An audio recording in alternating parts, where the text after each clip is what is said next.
So why do they keep saying this? This seems to be their theme. Because they're afraid to talk about the real issue. It's typical Republican response.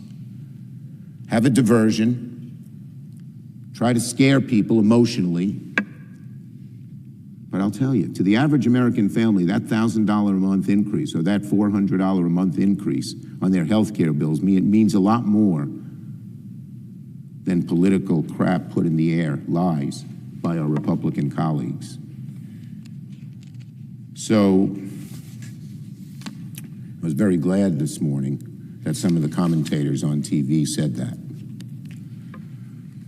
When they say that undocumented immigrants are going to get this money, it's a lie, plain and simple. It's a lie so lazy and so outlandish it's easy to rebut. But again, let me be clear. Undocumented people cannot and will not receive premium tax credit by law. The federal government does not fund federal health insurance for undocumented immigrants in Medicaid or Medicare, period, full stop. So they don't care. Why? Because they know the American people are on our side, and they know they're going to get angrier and angrier starting today when they see these health care bills. Listen to this poll. A Kaiser Family Foundation poll found a whopping 75% of Americans support extending the ACA premium tax credit, including 63% of Republicans. When our Republican Senate and House colleagues go around their communities, of course the House isn't even here this week, as I mentioned, they're going to hear it in the barbershops, in the restaurants, in the diners, and at the Little Leagues, and at the Veterans Halls, because it's so shocking people are going to be talking about it. They'll see. And we Democrats are going to be there relentlessly letting people know why it happened. Because our Republican colleagues did not want to help us out of this crisis. Instead, they wanted to give the dollars to billionaires. President Trump calls what the Democrats want radical. President Trump, it is not radical to say Americans deserve lower health care premiums. It is not radical to say we want to prevent the average American family from getting these huge increases, those on ACA, $1,000 a month. When Democrats say we want to work with Republicans to lower premiums, to strengthen health care, all we are doing is reflecting what the American people already want. Nothing more, nothing less. They want us to sit down and negotiate something real that takes this huge, huge burden off their shoulders.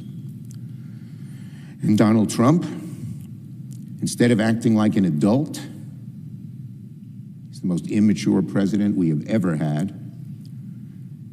Instead of doing something to stop the healthcare crisis, is threatening to hurt countless hardworking Americans. Let me repeat the quote Donald Trump said yesterday. We can do things during the shutdown that are irreversible. They're bad for them and irreversible, like cutting vast numbers of people out, cutting things they like, cutting programs they like. Donald Trump says it loud and clear. That's one thing about him. He is using the American people as pawns, threatening pain on the country as blackmail. Well, that's not going to work. The American people, it's so easy to see through those tactics. They know this is the Trump shutdown. They know Republicans control the presidency, the Senate, and the House. And what is done during the shutdown will fall squarely on the Republicans' back. Donald Trump even says it. He says he is going to close down all these things people want. It's going to fall right on his back. The American people will know who's doing it, and he's going to have to recoil from it, just as they have done so many cuts already, even before October 1st. And they had to back off on many of them, some because of the courts, but some because of public outcry, such as the huge cutbacks they made in the VA. Well, Democrats' positions hasn't changed. We're willing, ready, and able to negotiate. We're ready to reopen the government today. We've made our position clear about how to move forward. Surely, we can come together and agree we need to fix health care, and that needs to happen now, as people are getting these incredible increases. And within a few weeks, they're going to have to say what new health care, if they'll even keep their health care or have to cut it back or do something else that hurts them because they don't have the money. If Republicans work with us and fix America's health care crisis, the shutdown could go away very quickly. And that's what Democrats want, to end this now, fix health care now. It's the right thing to do for the American people. We urge our Republican colleagues, we urge President Trump to take yes for an answer. Yield the floor.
Mr. President.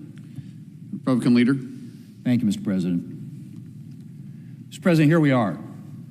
Democrats have bowed to the far left and they've shut down the federal government. As of this morning, critical federal employees, including members of the military, Border Patrol agents, and air traffic controllers, are working without pay. And a number of government services are unavailable or at risk. Mr. President, Democrats are well aware of the damage of a government shutdown. We've heard it from them time and time again, but apparently none of that matters to Democrats today. All that seems to matter is that their far-left base sees them fighting against President Trump. And the American people just have to suffer the consequences. Mr. President, we can end this today. There is a clean, nonpartisan, continuing resolution at the desk. It has no partisan policy writers, no new Republican policies. It just keeps the government running until November the 21st. The House passed it. The President is ready to sign it into law. And the only thing standing in the way is Senate Democrats, who are demanding $1.5 trillion in partisan spending to keep the government open for 7 weeks. That's right. They are demanding more than the defense budget in their resolution to keep the government open for 4 weeks. Mr. President, that's not how this works. We were in the situation 13 times when Democrats had the majority under President Biden. And 13 times, Republicans provided more than enough votes to keep the government open. And that's what needs to happen here. We are just one Senate roll call vote away from ending this shutdown. We need a handful of Democrats to join Republicans to reopen the government. And once we do that, then we can talk about the issues that Democrats are raising. But we're not going to engage in bipartisan discussions while Democrats are holding the federal government hostage to their partisan demands. Mr. President, this Democrat shutdown is actually delaying progress on the issues that Democrats claim to be interested in. It's also delaying important work on appropriations bills. Now, I've said throughout this year that my goal is to do appropriations through regular order which allows members of both parties to give voice to their priorities and to help shape appropriations bills. And we've made good progress already this year. Thanks to the work of Chair Collins and the Appropriations Committee, we passed 3 bipartisan bills before the August recess for the first time since 2018. And there are a number of additional bills ready for floor consideration. But that work is now delayed because we have to deal with the Democrat shutdown mess. Mr. President, how long this shutdown lasts depends entirely on Democrats. Republicans are united around a clean, nonpartisan funding extension. A few Democrats joined us last night and voted to keep the government open. They'll have another opportunity to vote today. And I hope more of our Democrat colleagues will agree to end this shutdown. Real people are suffering right now because of Democrats' temper tantrum. And it needs to stop. Mr. President, I want to close with this. In 2019, in the midst of another shutdown, the Democrat leader urged reopening the government before negotiating on the one point of disagreement. He said then, and I quote, "Why must we hold millions of Americans who depend on the services of these agencies that are closed, hundreds of thousands of workers who get paid by these agencies, why must we hold them hostage? Why must a temper tantrum determine how we vote and what happens in this government? Everyone can shut down the government on anything, any leader, any president. It is not the way to do things." End quote. Mr. President, I hope that the Democrat leader will heed his own words. Democrats need to reopen the government, and we need to get back to work for the American people. Mr. President, I yield the floor, and I suggest the absence of a quorum. Clerk will call. Ms. Alston-Brooks.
Majority Whip. Thank you, Mr. President. I ask unanimous consent that the quorum call be vitiated. Without objection. Thank you, Mr. President. Well, Senate Democrats have now dragged us into the Schumer shutdown. When I say us, I mean all of us as Americans. Didn't have to happen. And it certainly doesn't need to continue. Americans are overwhelmingly against the shutdown of our government. New polling from the New York Times and Siena just came out, and the polling proves it. Here's the key finding. 2 out of 3 Americans believe that Democrats should not shut down the government, even if they don't get their $1 trillion ransom fee paid, which of course they won't. Only 47% of the Democrats support a shutdown. That's not even a majority of Democrats. Senate Democrats are on the wrong side of Republicans, they're on the wrong side of independents, and they're on the wrong side of their own party. There is only one good option to reopen the government, and that option is a bipartisan, clean, continuing resolution that we will vote on this morning. The House already passed it with bipartisan support. President Trump is ready to sign it. Senate Republicans voted yesterday in an attempt to pass it. It failed yesterday, and we're going to offer it again today. All it takes to reopen the government is cooperation from just 5 more Senate Democrats. We picked up 3 Democrats last night, so there are clearly cracks on their side of the aisle and movement towards our side. That will continue. We are ready to vote for it again and again and again to make sure we can reopen the government for the American people. And there is bipartisan, broad bipartisan support to open the government. That's what the New York Times revealed, and that's what the vote revealed last evening. 5 more Democrats join us today. The shutdown is over. Because remember, it takes 60 votes in the Senate to get something like this passed and accomplished. And all we're asking is to reopen the government for the next 7 weeks. Democrats supported these same funding levels before. Now they claim the levels aren't good enough. Democrats are now demanding $1.5 trillion in new spending for just reopening the government for 4 short weeks. That's $48 billion of new spending each and every day of the 4 weeks in the Democrats' proposal. This is a direct attack on hardworking American taxpayers who voted against wasteful Washington spending in the elections in November. Think back to previous continuing resolutions just like this one. Can think back to 13 of them during the time Joe Biden was in office at the White House. 13 of these passed. The minimum number of votes was 65. We voted to keep the government open, bipartisan. When Joe Biden and Barack Obama were president, Democrats said shutdowns were dangerous, destructive, and desperate. That's the word of the Democrats. Dangerous, destructive, desperate. Listen to those words. Listen to what Chuck Schumer said. He said, passing a clean CR would avert a harmful and unnecessary government shutdown. He also said if a government shuts down, it'll be average Americans who suffer the most. But yesterday, he stood here in the well and then voted to shut down the government. Senator Patty Murray of Washington is the top Democrat on the Senate Appropriations Committee. She has said a shutdown solves nothing. She went on to say, and it hurts everyone. Yesterday, she voted to shut down the government. Senator Elizabeth Warren of Massachusetts said that a shutdown, quote, is the last resort for those who can't otherwise win their fights through elections and can't win their fights in Congress. Well, yesterday, she voted to shut down the government. Senator Chris Murphy of Connecticut said, quote, there is a time and a place to debate health care, but not when the funding of the federal government and all the lives that are impacted by it hang in the balance. Well, yesterday, he voted to shut down the government. Senator Amy Klobuchar of Minnesota is a member of the Senate Democrat leadership. She said, shutdowns are not good for the economy. Yesterday, she voted to shut down the government. Senator Brian Schatz of Hawaii said, I've seen the same thing over and over again. He said, shutdowns don't work, no one wins, but Americans have a lot to lose. Yesterday, he voted to shut down the government. Those were Senate Democrat words when there was a Democrat in the White House. Yet last night, when it mattered, Democrats ignored their own warnings. Either their memories are short or their principles are situational. The costs they describe are now a reality. Border Patrol agents are showing up to work. They're not getting paid. The Border Patrol Union warns that shutdowns threaten their capacity to maintain the most secure border in our nation's history. Veterans' health care is going to be impacted. Low-income families will lose vital benefits to help buy groceries. Republicans are committed to reopening the government with a clean, continuing resolution. That'll allow us to finish the appropriations process the right way. Mr. President, when he was majority leader, Senator Schumer broke that process, the appropriations process. Last year, the Senate Appropriations Committee passed, the committee, not Chuck Schumer, but that committee passed 11 of 12 appropriations bills, many of them unanimous, always bipartisan. And what happened? Senator Schumer let each and every one of them rot and die in his Senate desk drawer. He shut down the appropriations process, and now he wants to shut down the government. Republicans have restored the appropriations process. For the first time in 4 years, the Senate passed appropriation bills in August, passed 3 of them. Senator Susan Collins of Maine deserves special praise and thanks for this achievement. Passing a clean CR will allow the Senate to finish our bipartisan work.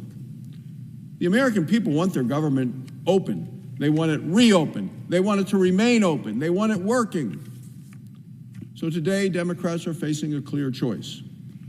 They can govern in the best interest of the American people, or they can continue to grandstand for their retweets and their likes from their liberal base. Republicans are united in our commitment to reopen the government. How long it takes, how costly it is, that, Mr. President, is entirely up to the Senate Democrats. A bipartisan offer, a bipartisan bill that already passed the House is right here in the Senate for a vote today. The President is ready to sign it to reopen the government. It is time to pass the bill today and end this Schumer shutdown. Thank you, Mr. President. I yield the floor.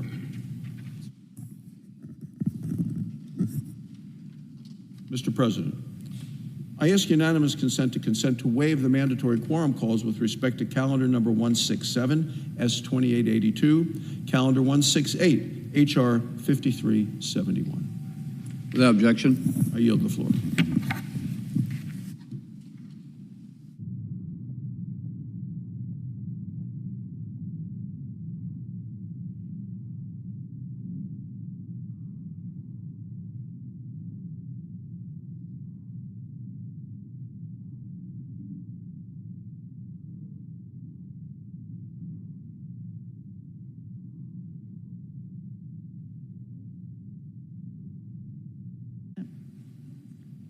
Senator from Washington. Thank you, Mr. President.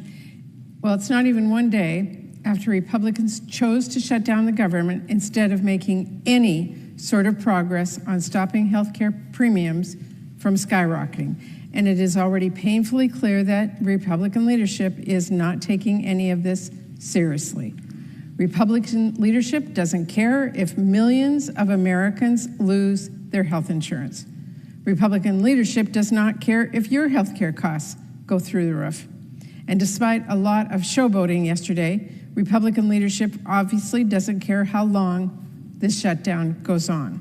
Just consider, if Republican leadership and President Trump actually cared about reopening the government, Trump would not be tweeting AI deepfakes and mariachi music, or bragging about how he can't wait to use a shutdown as an excuse to inflict more pain on the American people.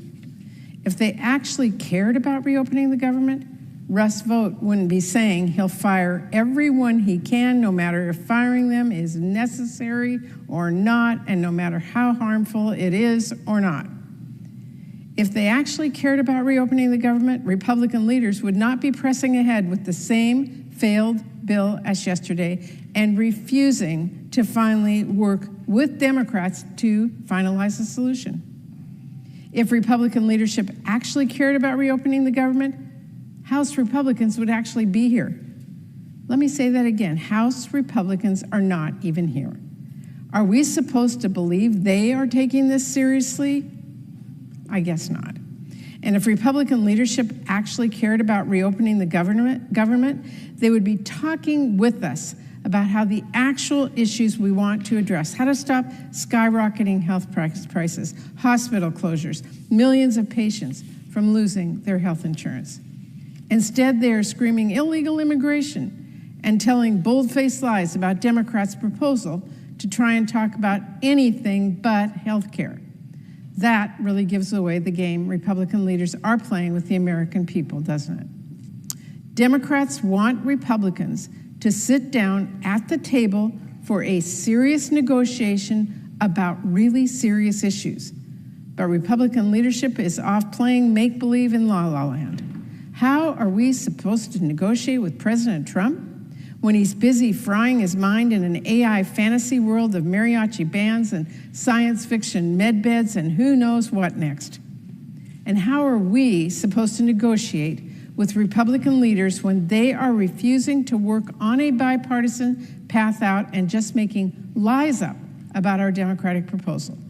For everyone who's only heard the Republican nonsense, let me make our agenda clear. Here's what Democrats actually want to do. We want to stop your health care premiums from doubling next year. We want to stop millions of people from getting priced out of their insurance and getting sick or going without care. We want to stop hospitals from closing. I wonder why Republicans have such a hard time being honest about that. Well, maybe because they caused this healthcare crisis in the first place. And let's be crystal clear. It is not honest for Republicans to try and just say, oh, well, we can just talk about healthcare later. We pinky promise. Rate hikes are being finalized right now. Notices with massive price increases will land in our families' mailboxes this month. Open enrollment starts in a matter of a few weeks. That means families are going to start seeing their premiums double. People are going to get priced out of coverage, that is, unless we act now. There is no waiting, we have been waiting. There is no later, that is too late. Our Republicans say they will not talk about solutions until the damage is done. Are they saying they want to lock in the high health care rates first? You know, the best time to put out a fire is before it burns down the house. Surely Republicans don't need me to tell them that. But if Republicans insist on asking why we can't address health care later, I've got a few questions for them. First off, why the heck couldn't we talk about health care sooner? Huh? Where in the world have you been? You moved heaven and earth to pass new tax breaks for billionaires by cutting over $1 trillion from Americans' health care. Why won't you move a muscle to save health care for our working families? I mean, my goodness, why is it not until there is a shutdown Republican leaders will even say we can at least talk about health care? Oh, but not yet. And if a shutdown is the first time Republican leaders will even acknowledge in the slightest whisper the looming healthcare crisis, why should we trust for 1 second you'll keep your word later? Republicans have been choosing to ignore this healthcare crisis for months, and now they face another choice. How much longer are they going to insist on this partisan path? How much longer are they going to stick their heads in the sand? Because I will warn them, the American people cannot wait. One family in my state of Washington is about to see their premiums jump from $283 a month to as high as $1,800 a month if Republicans insist on inaction. And I know they're not the only ones. To my Republican colleagues who don't think this is a crisis, to anyone who thinks health care can wait, go out and talk to people. Talk to insurance companies in your states or doctors or hospitals or patients, and then come to the table and talk with us. We are here. We are ready to work on real solutions to address this healthcare crisis and reopen the government. I've been at the table the whole time. I am here. I am ready. I am willing to work out a real solution to get this done. Thank you, Mr. President. I yield the floor.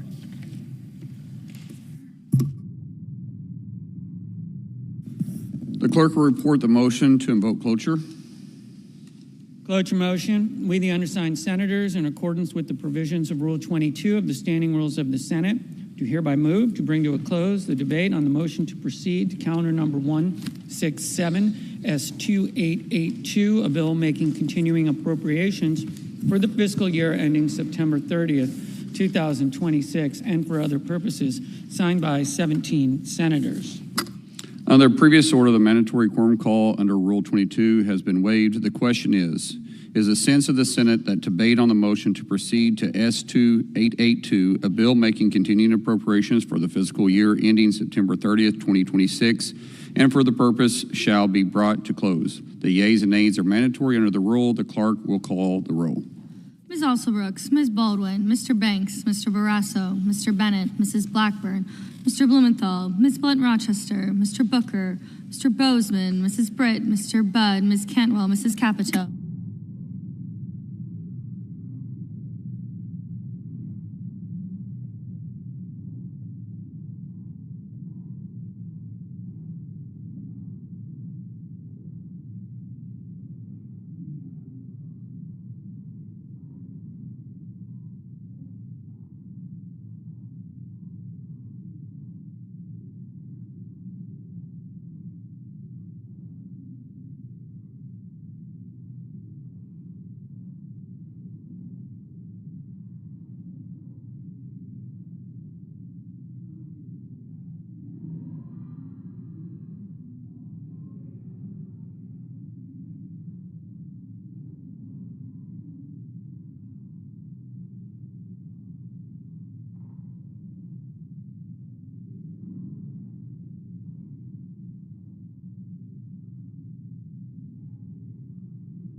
Mr. Cassidy, Ms. Collins, Mr. Coons,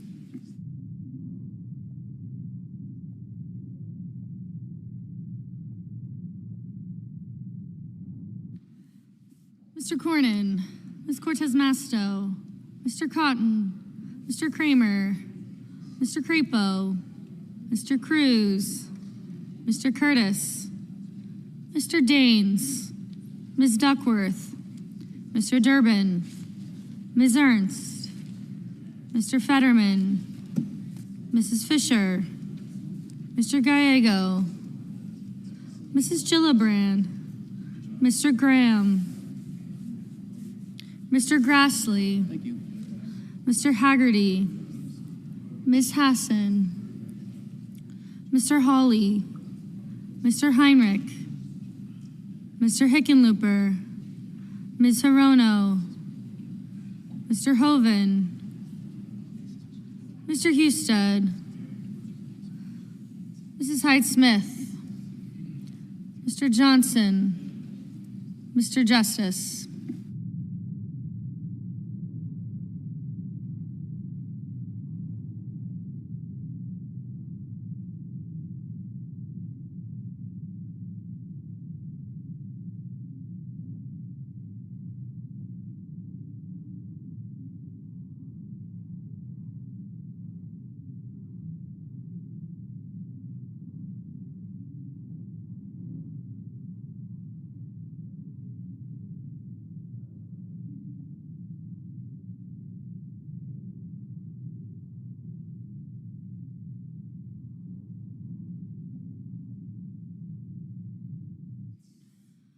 Mr. Kane, Mr. Kelly, Mr. Kennedy, Mr. Kim, Mr. King, Ms. Klobuchar, Mr. Langford, Mr. Lee.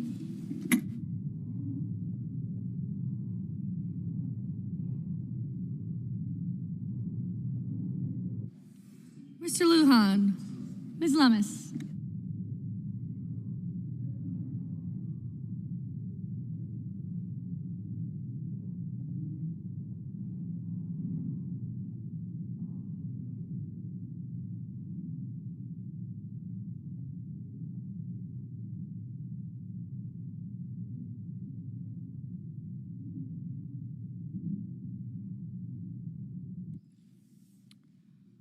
Mr. Markey, Mr. Marshall, Mr. McConnell, Mr. McCormick, Mr. Merkley,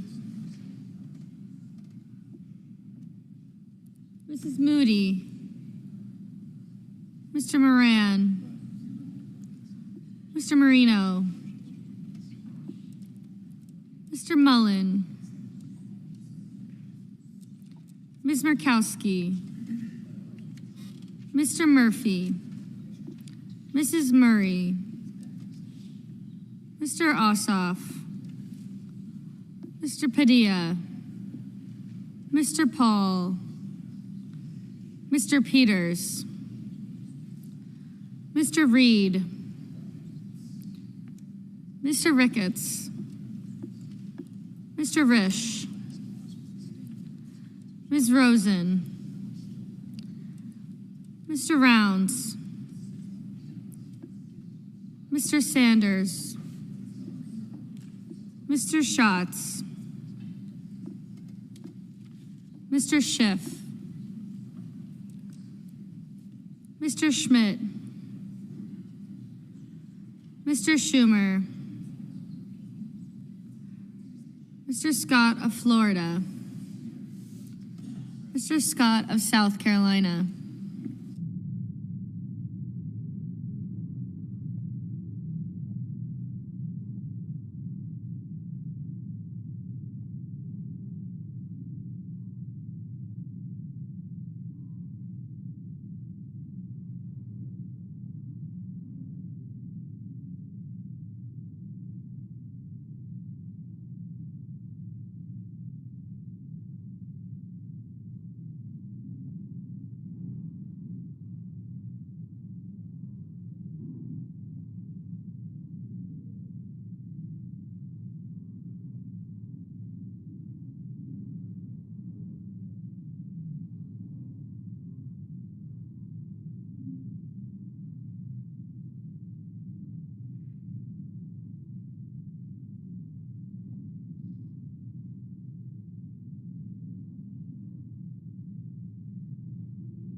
Mrs. Shaheen. Mr. Sheehy. I'm assuming.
Ms. Slotkin.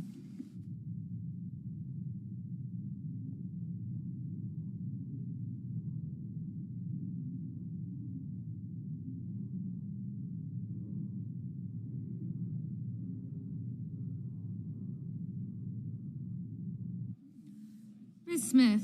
Mr. Sullivan. Mr. Thune. Mr. Tillis. Mr. Tuberville.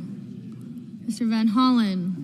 Mr. Warner, Mr. Warnock, Ms. Warren, Mr. Welch, Mr. Whitehouse, Mr. Wicker, Mr. Wyden, Mr. Young.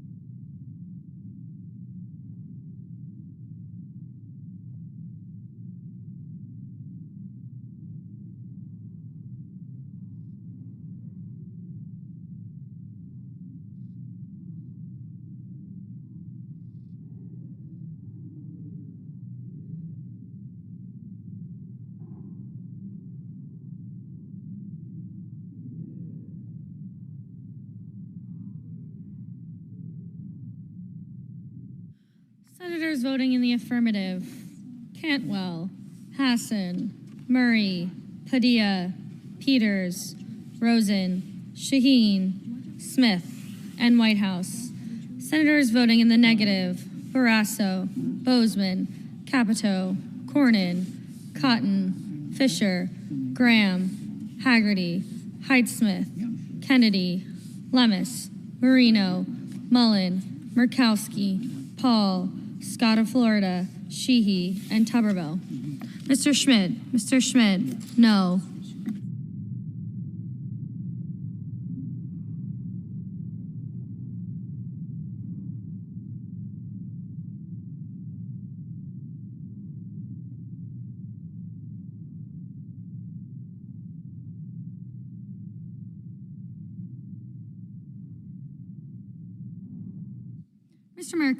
Mr. Merkley, aye.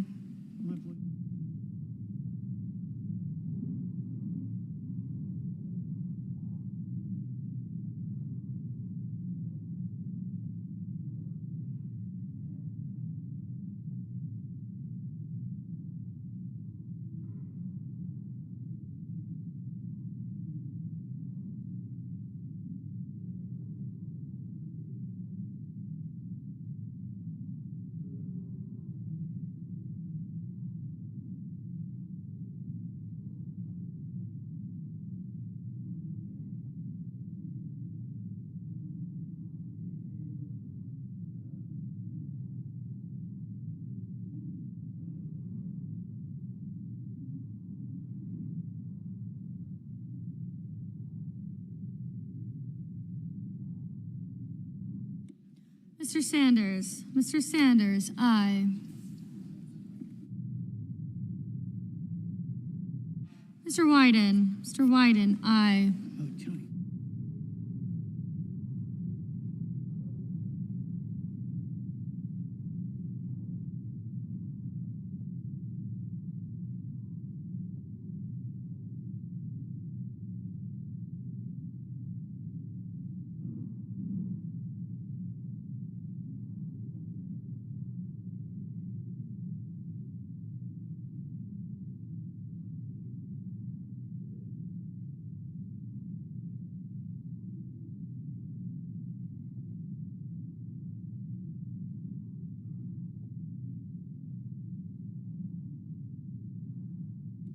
Mr. Langford. Mr. Langford, no. Mr. Durbin. Mr. Durbin, aye.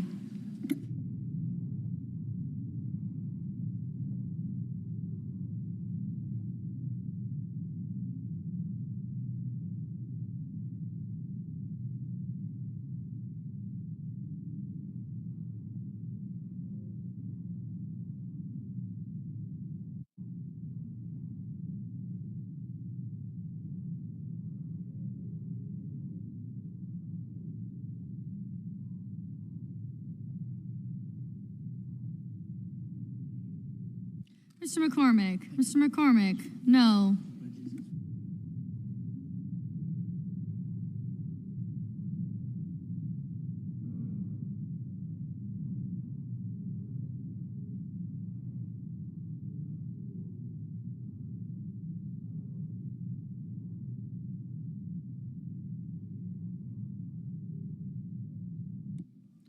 Mr. Husted. Mr. Husted, no.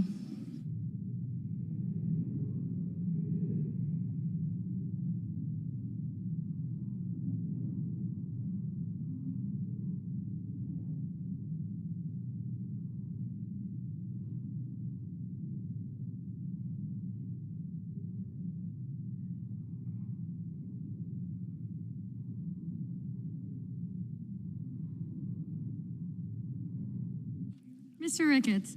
Mr. Ricketts, no.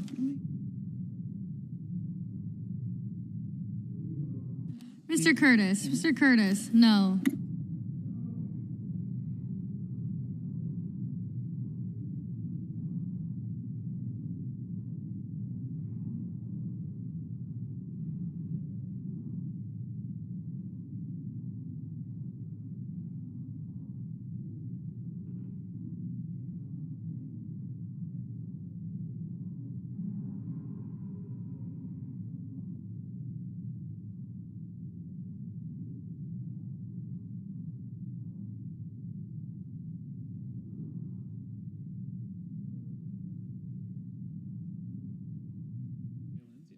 Ms. Baldwin. Ms. Baldwin, aye.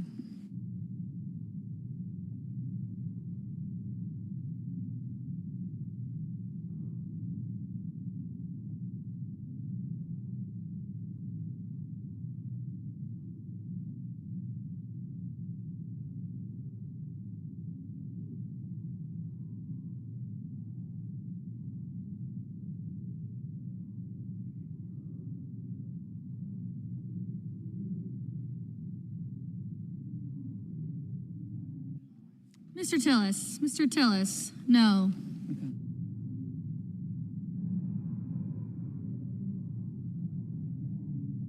Mr. Heinrich. Mr. Heinrich, aye.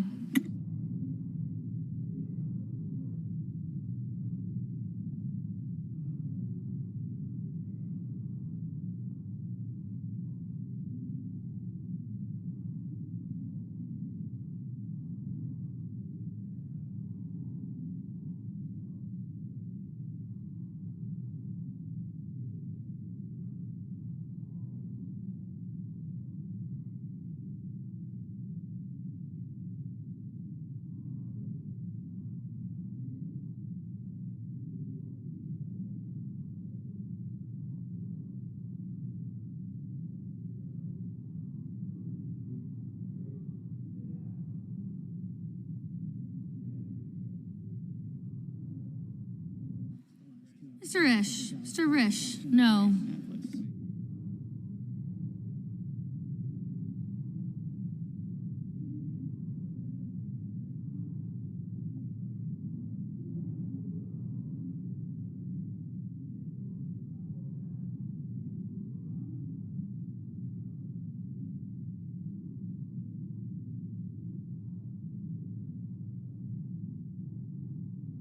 Mr. Kelly. Mr. Kelly, aye.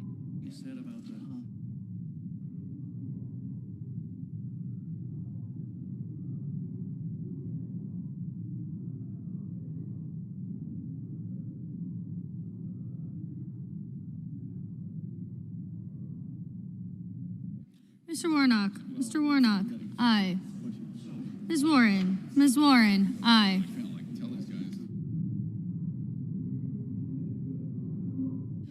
Mr. Wicker, Mr. Wicker, no. That was for you.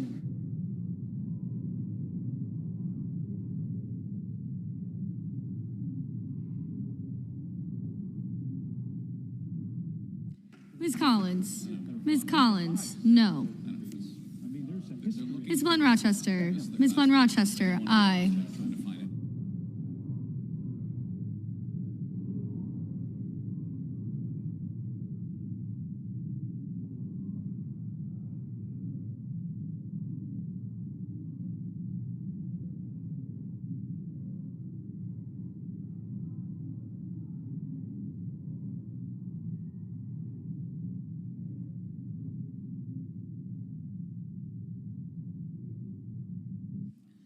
Mr. Murphy, aye.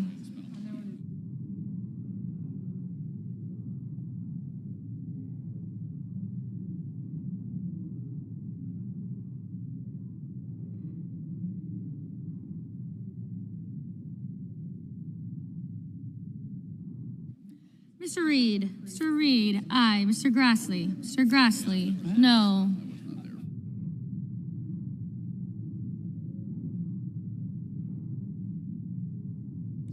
Mr. Lujan, aye.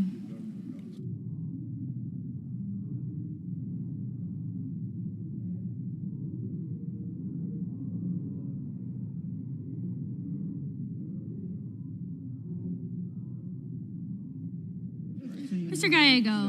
Gallego, aye. Mr. Hawley, no. Mr. Schiff, aye. Mr. King, aye.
Mr.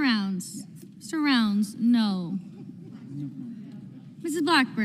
Blackburn, no. Mr. Schatz, aye. Mrs. Britt, no.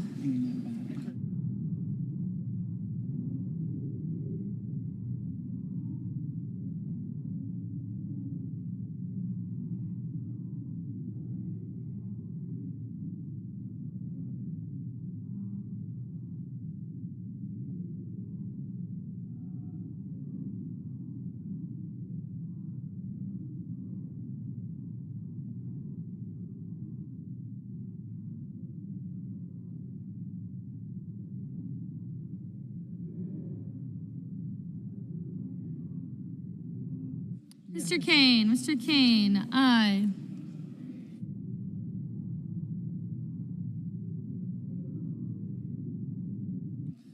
Mr. Cruz, no. Mr. Johnson, no.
Mr. Daines, Mr. Daines, no. Mr. Young, Mr. Young, no.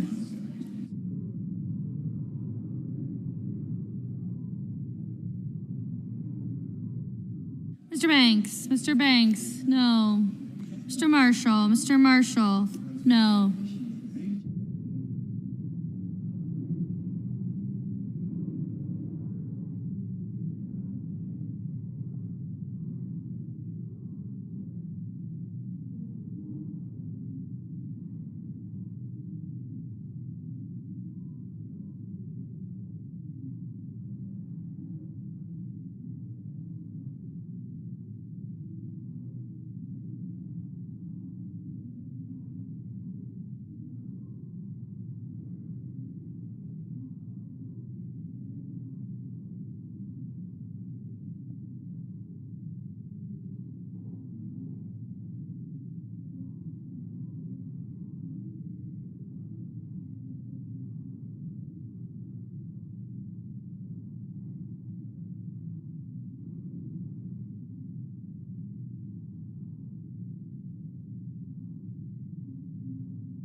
Ms. Cortez Masto.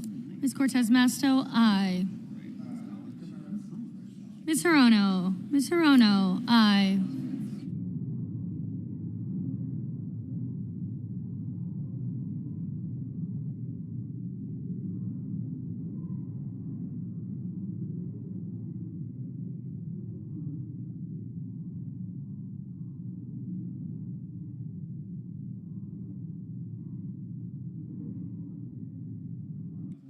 Mr. Crapo, no. Mrs. Moody, no.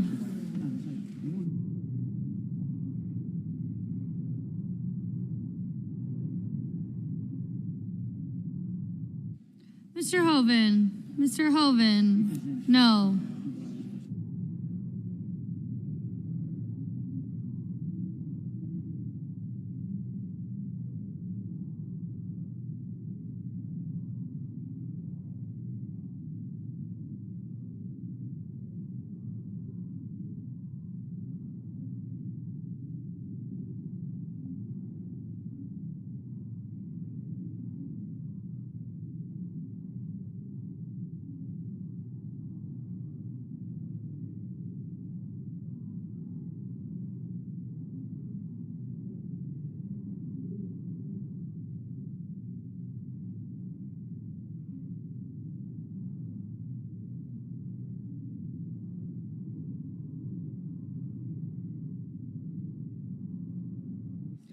Mr. Kim, aye.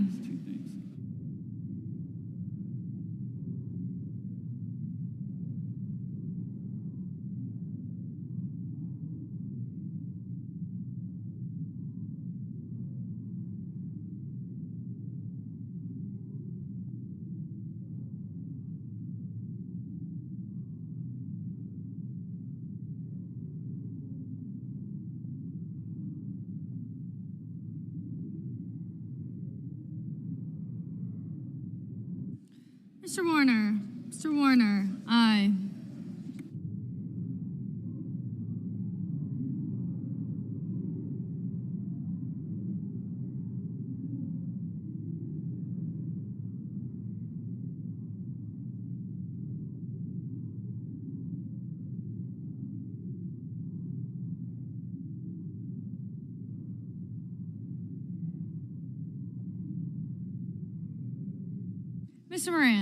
Mr. Moran, no.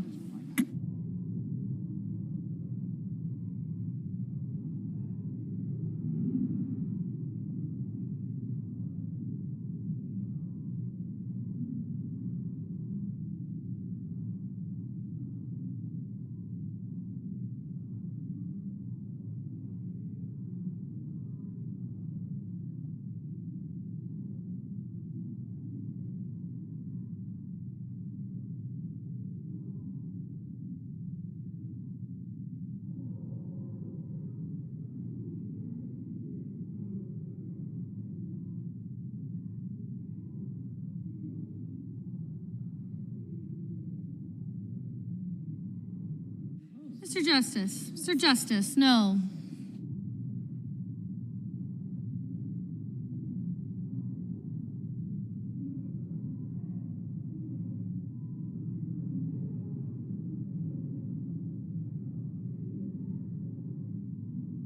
Ms. Slotkin, aye.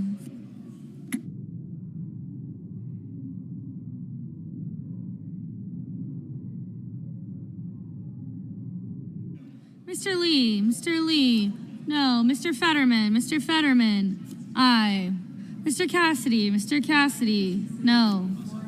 Mr. Ossoff, aye. Mr. Hickenlooper, aye. Mr. Budd, no.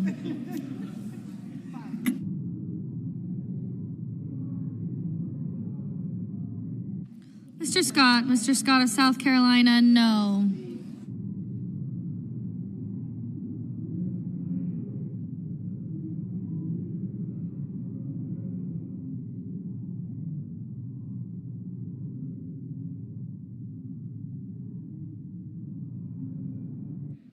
Mr. Van Hollen, aye.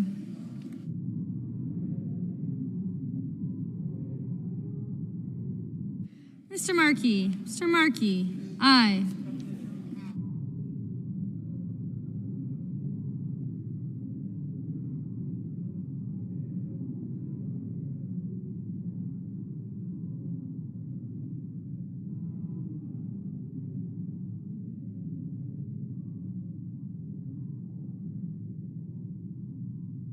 Mrs. Gillibrand, aye.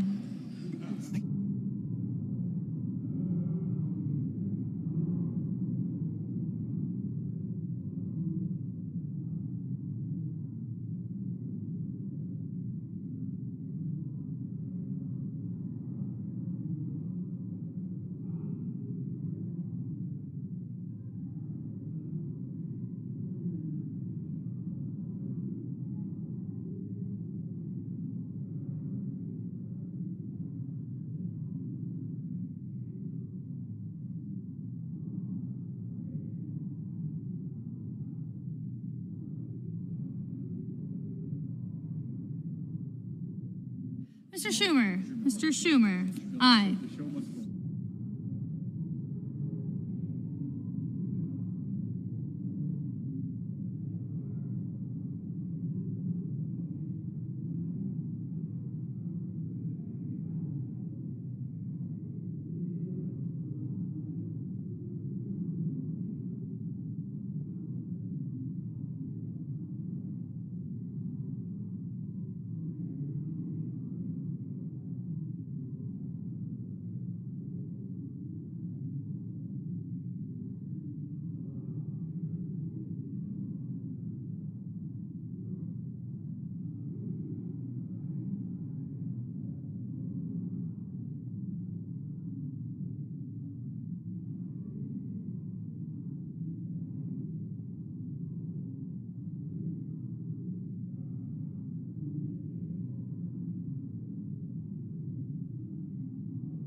Mr. Thune, no.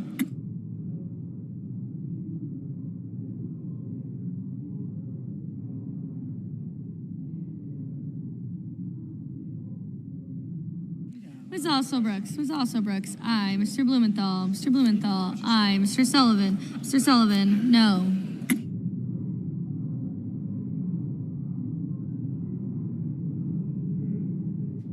Mr. McConnell, no.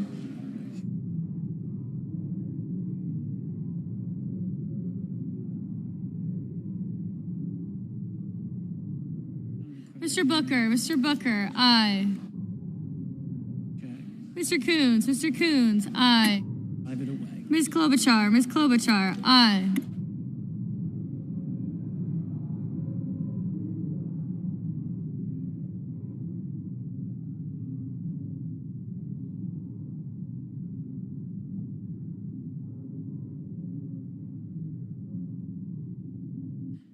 Mr. Bennett, aye.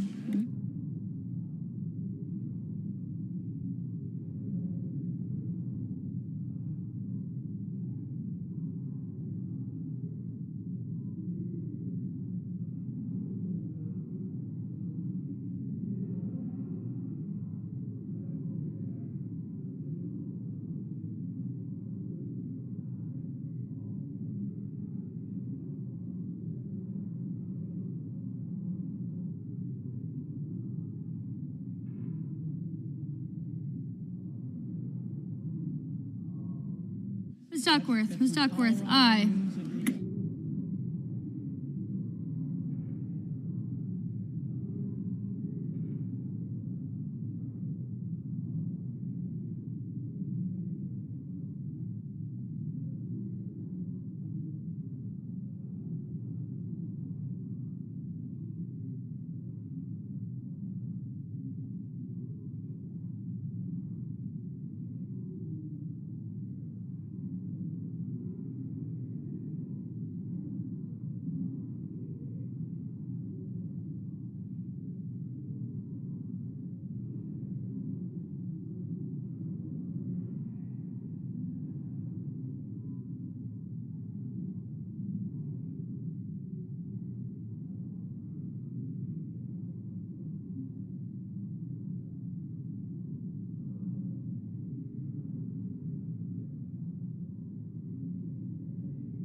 Ms. Ernst, no.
Mr. Welch, no.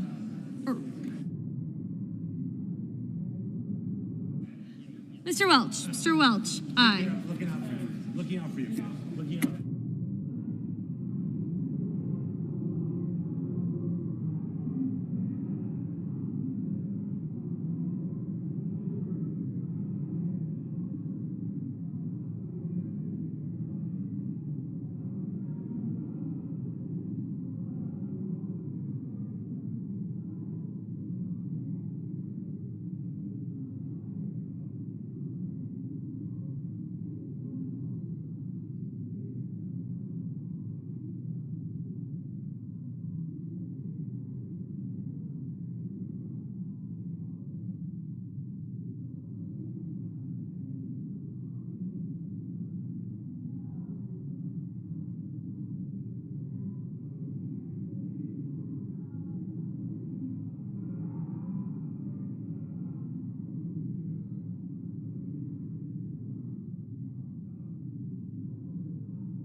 Mr. Kramer. Mr. Kramer, no.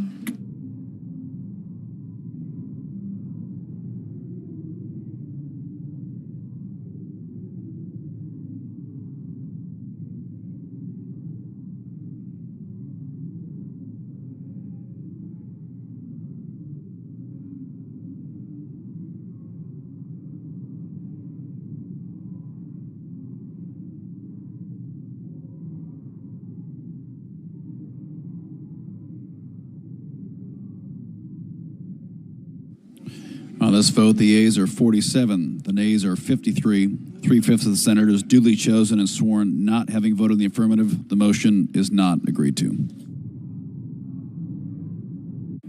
Majority Leader. Mr. President, I ask unanimous consent to be in order for the two leaders to enter motions to reconsider without being on the prevailing side with respect to the cloture votes on the motion to proceed to S 2882 and HR 5371. Further, that mandatory quorum calls with respect to the cow nomination and S Res 412 be waived. Is there objection? Without objection.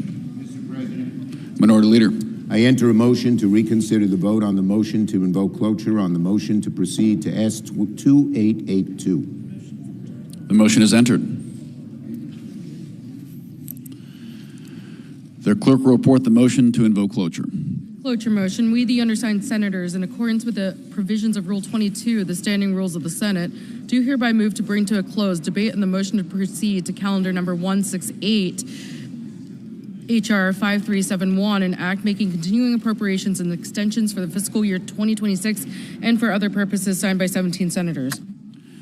Under the previous order, the mandatory quorum call under Rule 22 has been waived. The question is it the sense of the Senate that debate on the motion to proceed to HR 5371, an act making continuing appropriations and extensions for fiscal year 2026 and for other purposes, shall be brought to a close. The yeas and nays are mandatory under the rule. The clerk will call the roll. Ms. Alsobrooks, Ms. Baldwin, Mr. Banks, Mr. Barrasso,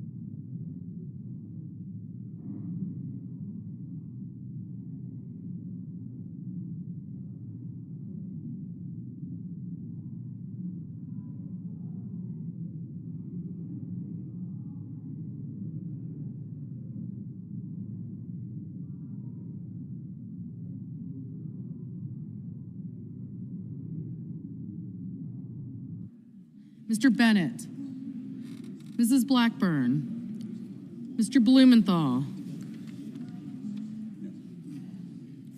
Ms. Blunt Rochester, Mr. Booker, Mr. Bozeman, Mrs. Britt, Mr. Budd, Ms. Cantwell, Mrs. Capito, Mr. Cassidy, Ms. Collins,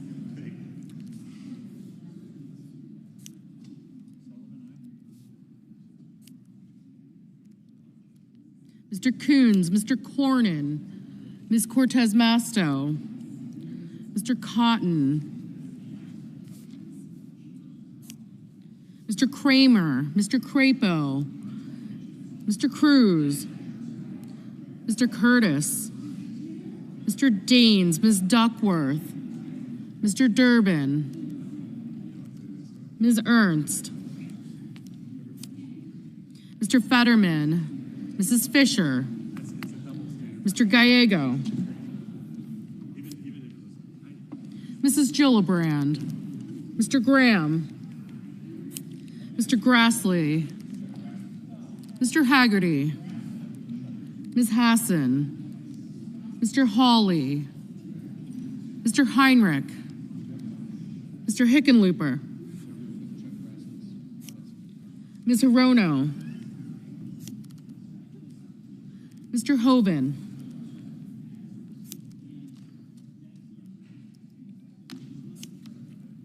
Mr. Husted, Mrs. Height-Smith,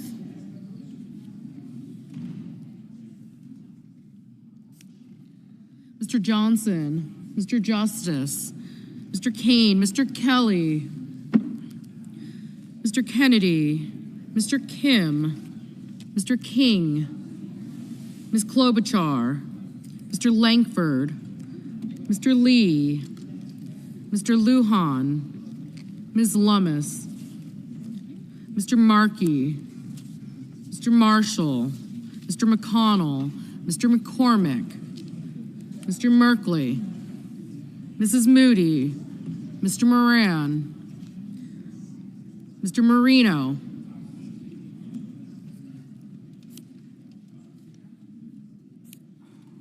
Mr. Mullen, Ms. Murkowski,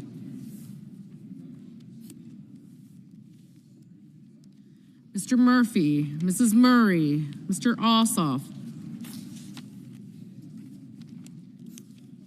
Mr. Padilla, Mr. Paul, Mr. Peters, Mr. Reed, Mr. Ricketts, Mr. Risch, Ms. Rosen, Mr. Rounds, Mr. Sanders, Mr. Schatz, Mr. Schiff, Mr. Schmidt, Mr. Schumer, Mr. Scott of Florida, Mr. Scott of South Carolina, Mrs. Shaheen, Mr. Sheehy, Ms. Slotkin, Ms. Smith, Mr. Sullivan, Mr. Thune, Mr. Tillis, Mr. Tuberville, Mr. Van Hollen, Mr. Warner, Mr. Warnock, Ms. Warren, Mr. Welch, Mr. Whitehouse, Mr. Wicker, Mr. Wyden,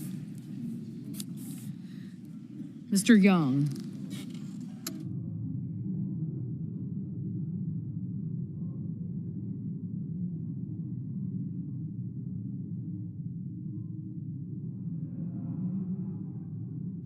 Senators voting in the affirmative: Barrasso, Britt, Budd, Cornyn, Cortez Masto, Cotton, Kramer, Daines, Ernst, Fetterman, Graham, Grassley, Johnson, Justice, Kennedy, King, Langford, Marshall, McConnell, Moody, Marino, Mullen, Scott of South Carolina, and Sullivan.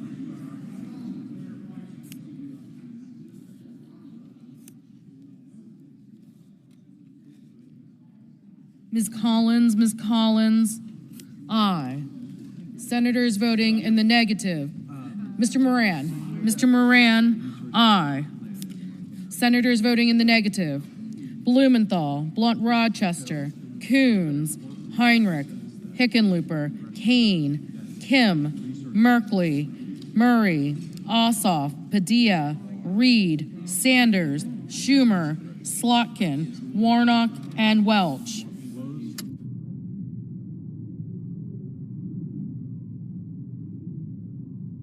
Mr. Hawley, aye. Mrs. Shaheen, no. What that means is that every resource management plan from 1996 from the CRA was forward.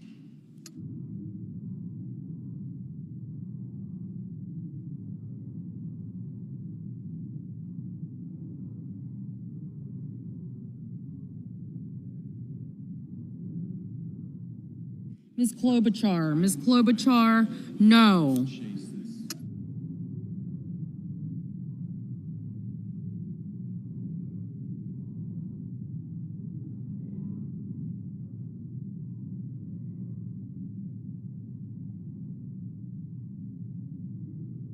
Ms. Murkowski, aye.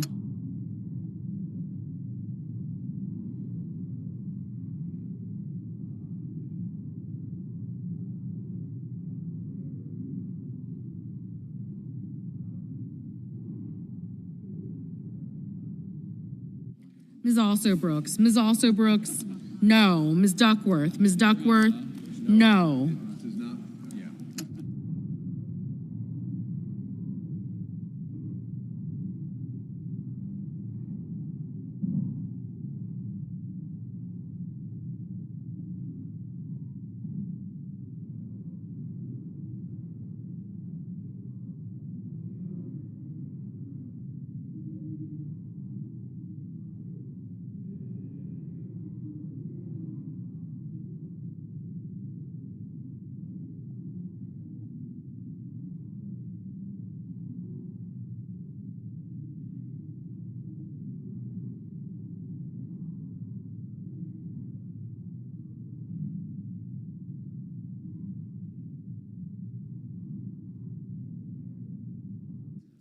Mr. Markey. Mr. Markey, no. Mr. Thune. Mr. Thune, aye.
Mr. Cassidy. Mr. Cassidy, aye.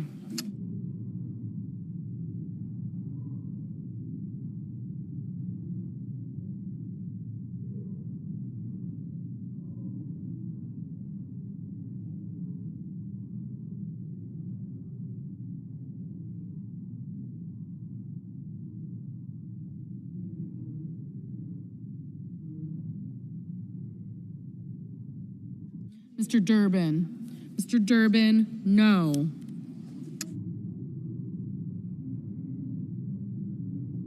Mr. Kelly. Mr. Kelly, no. Mr. Lujan. Mr. Lujan, no.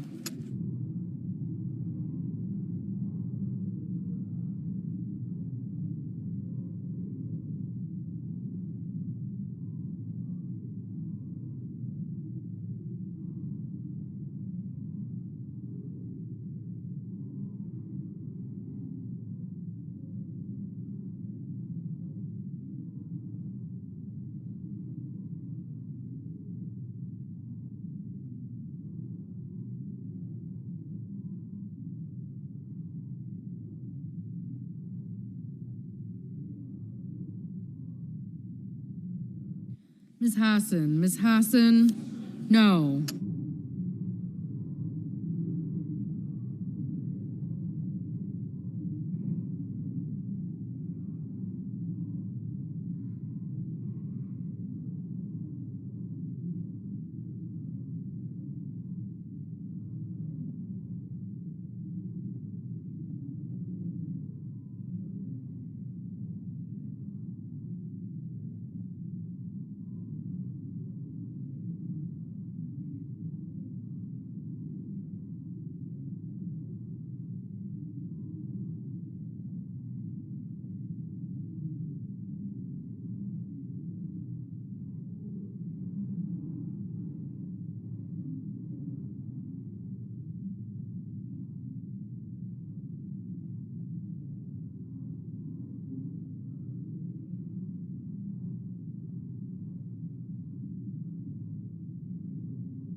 Mr. Peters. Mr. Peters, No.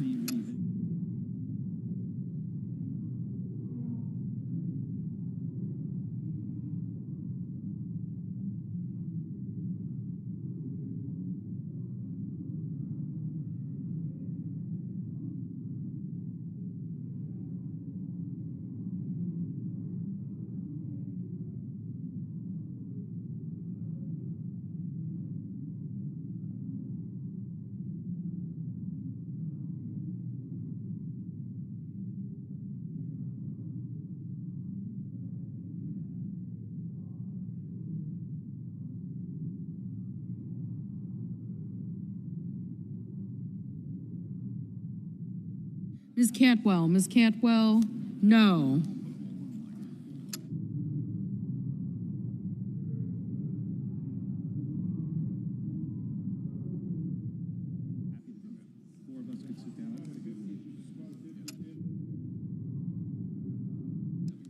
Mr. Hoven, aye.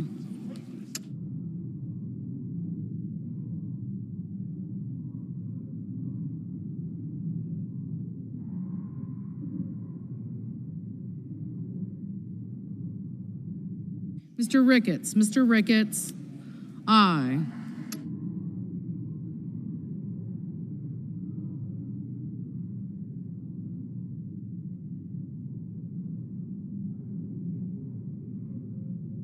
Mr. Sheehy, aye. Mr. Schiff, no.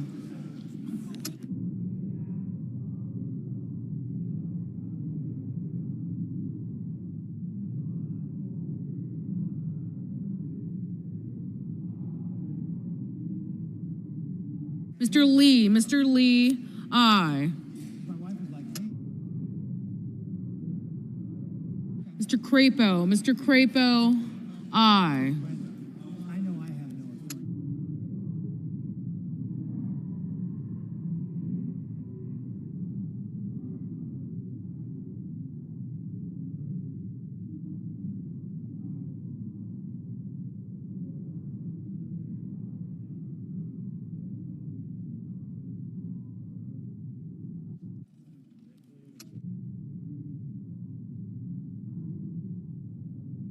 Mr.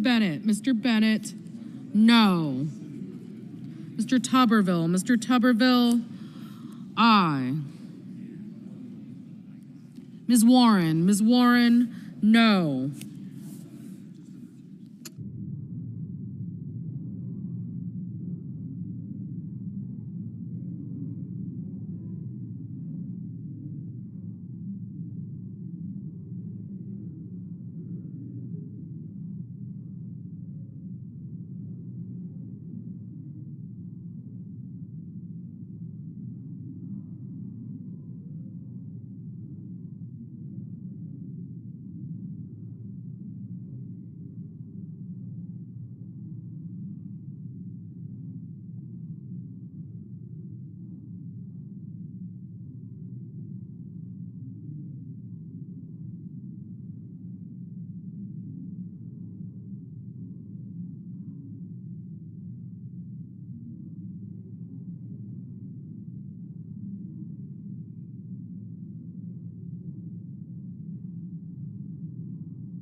Mrs. Blackburn, aye.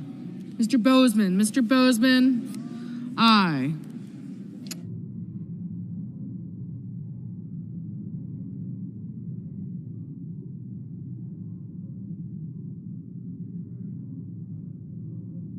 Mr. Rounds, aye.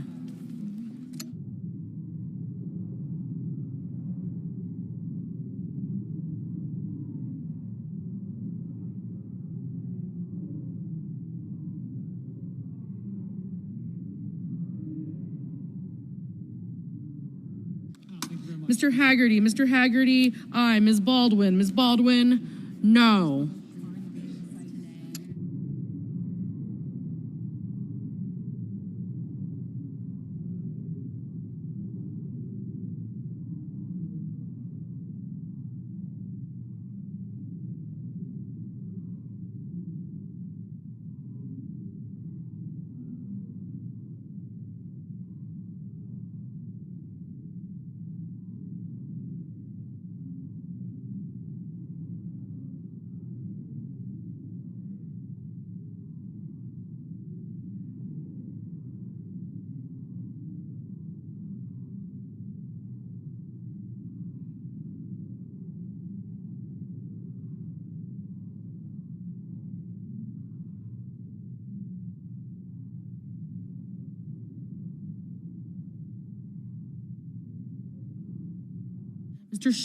Mr. Schatz, no. Mr. Van Hollen, no.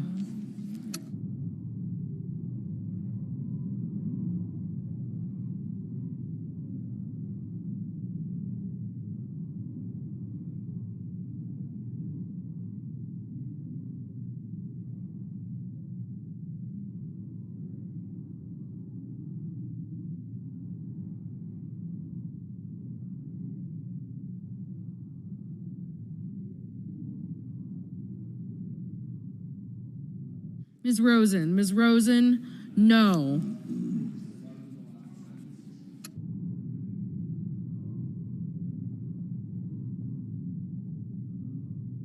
Mrs. Capito, aye.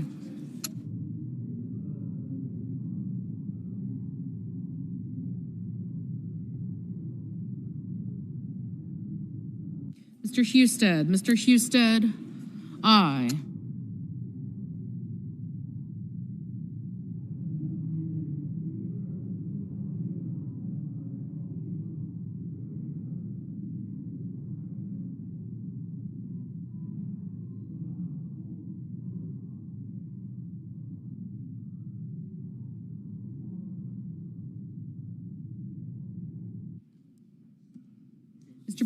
Mr. Banks, aye.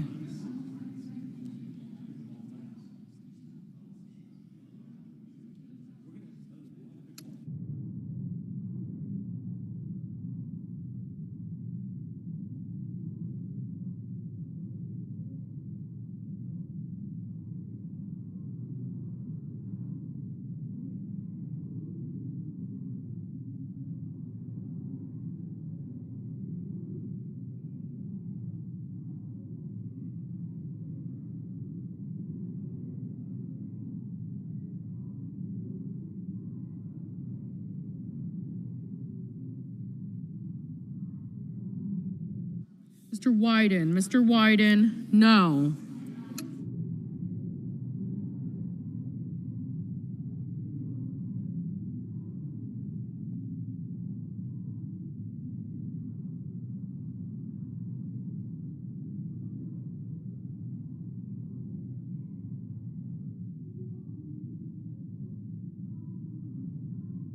Mr. Booker, no. Ms. Hirono, no.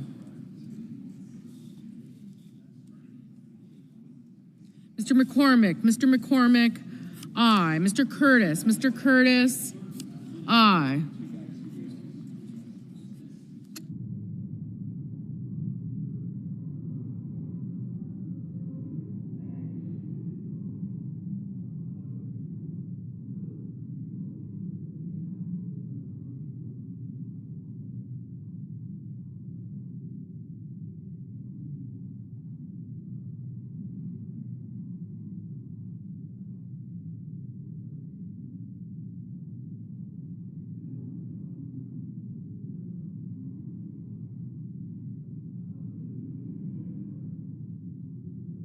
Mr. Murphy, no.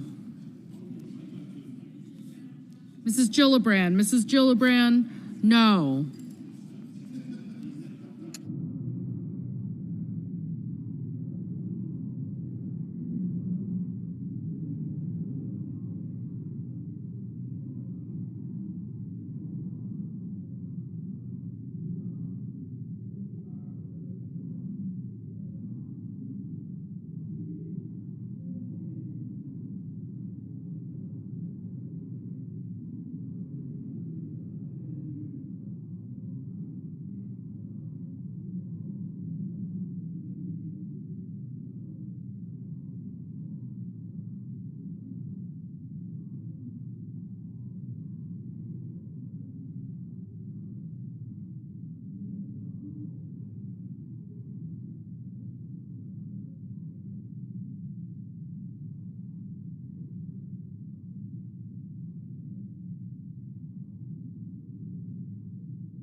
Mrs. Fisher, aye.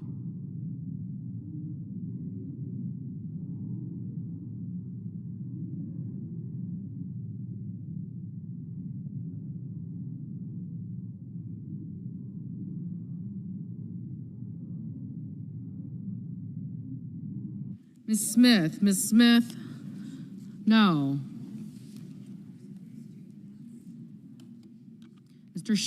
Mr. Schmidt, aye.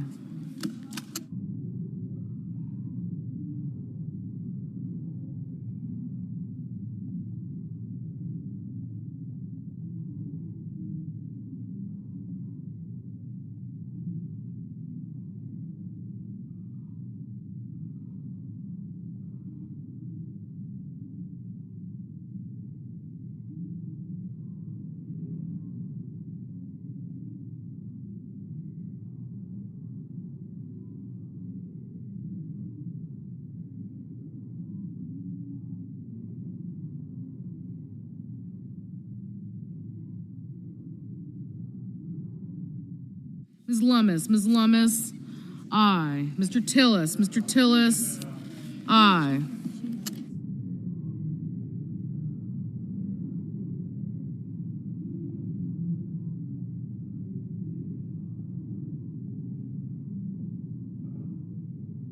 Mr. Gallego, no.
Mr. Whitehouse, no.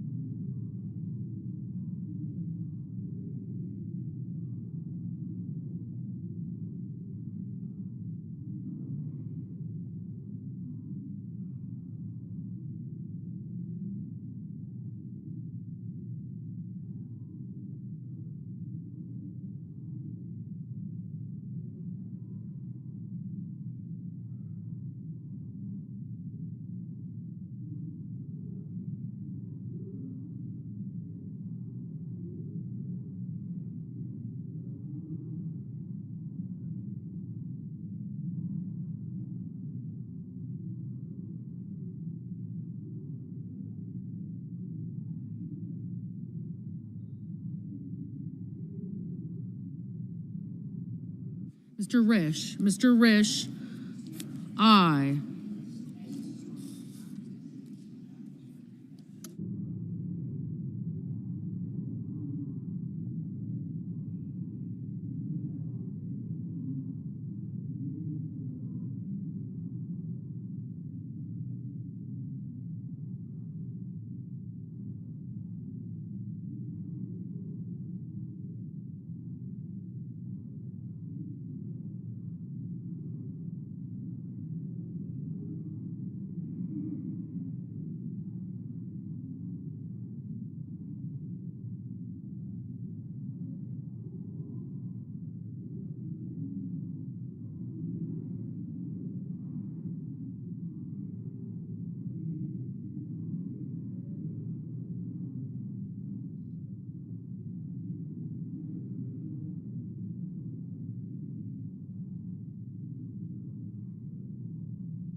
Mr.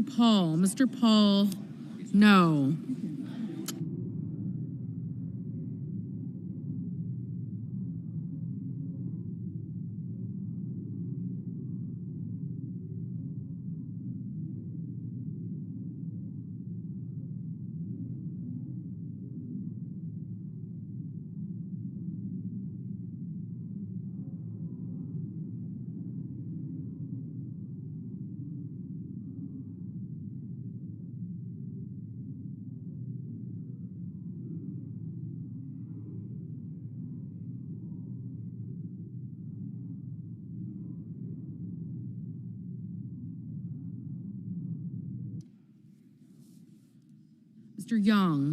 Mr. Young, aye. Mr. Warner, no.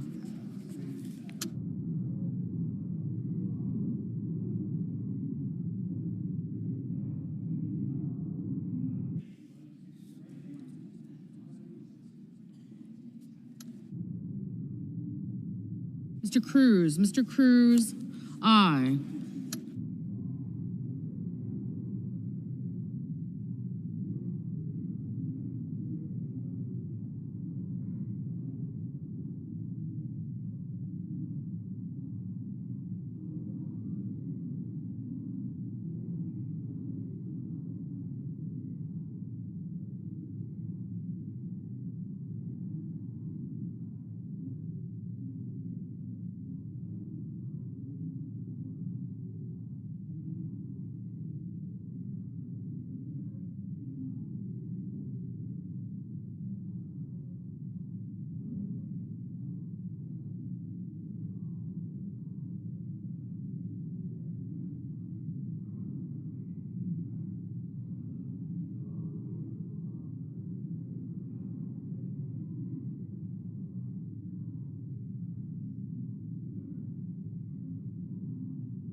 Mr. Wicker, aye.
Mrs. Hyde-Smith, aye.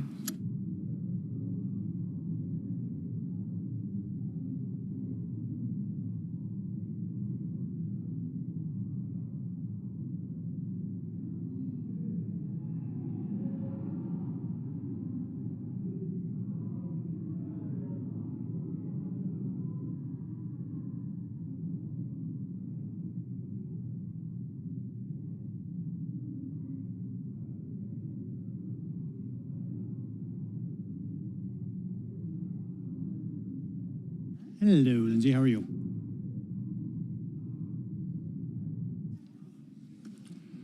On this vote, the yeas are 55 and the nays are 45. 3/5 of the Senate duly chosen and sworn not having voted in the affirmation. The motion is not agreed to.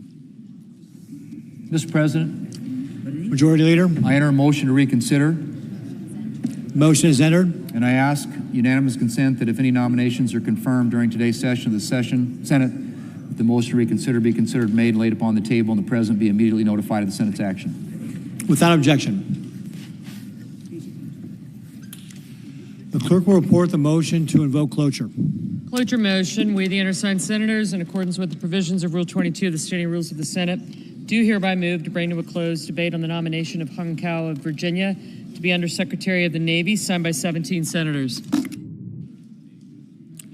Under the previous order, the mandatory quorum call under Rule 22 has been waived. The question is it the sense of the Senate that the debate on the nomination of Hung Kao of Virginia to be Undersecretary of the Navy shall be brought to a close? The yeas and nays are mandatory under the rule. The clerk will call the roll. Ms. Alsobrooks. Ms. Baldwin. Thank you. Thank you.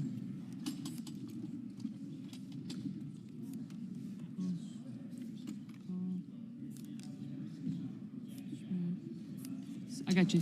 I got you. Mr. Banks. I got you. Thank you.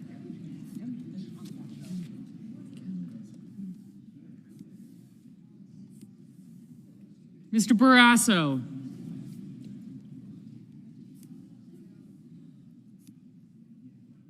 Thank you. I got Scott. I got him. Thank you. Yeah, he didn't see me. Mr. Bennett, Mrs. Blackburn. Mr. Blumenthal. Ms. Blunt Rochester. Mr. Booker. Mr. Bozeman. I got him. No, not yet. Yeah, he did. Mrs. Britt. Mr. Budd.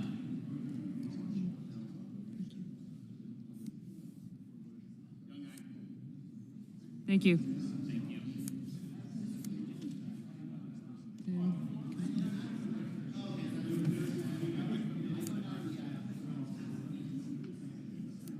Thank you.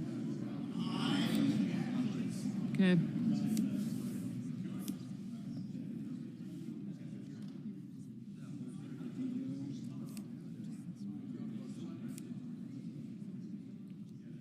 Mr. Budd. Ms. Cantwell. Mrs. Capito. Okay. Mr. Cassidy.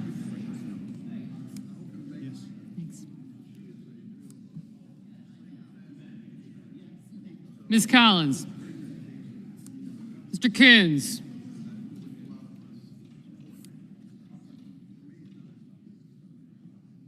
Mr. Cornyn.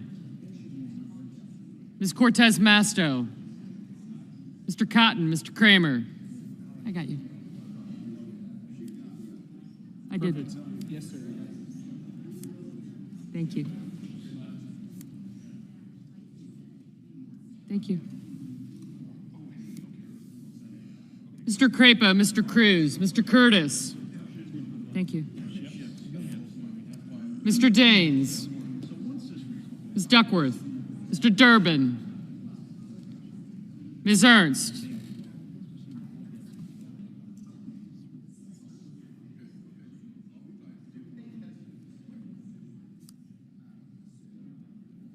Mr. Fetterman.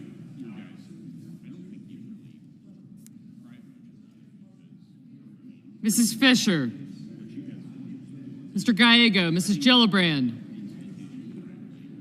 Mr. Graham, Mr. Grassley, Mr. Haggerty. Ms. Hassan.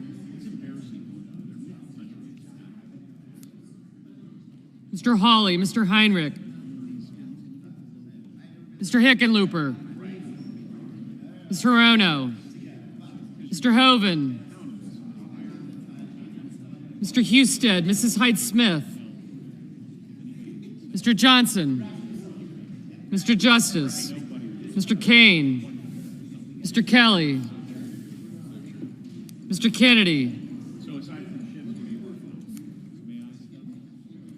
Mr. Kim. Mr. King. Ms. Klobuchar.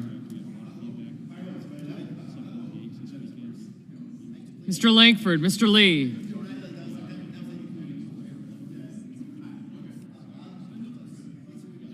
Mr. Lujan. Ms. Lemus.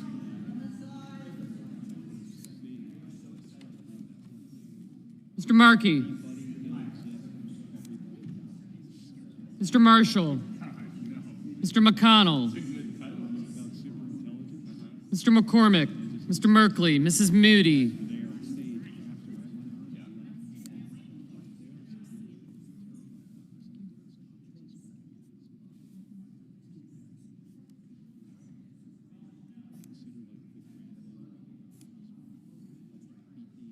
Mr. Moran, Mr. Marino. Mr. Mullen, Ms. Murkowski.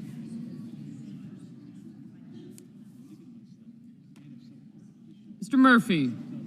Mrs. Murray. Mr. Ossoff. Mr. Padilla. Mr. Paul. Mr. Peters. Mr. Reed. Mr. Ricketts.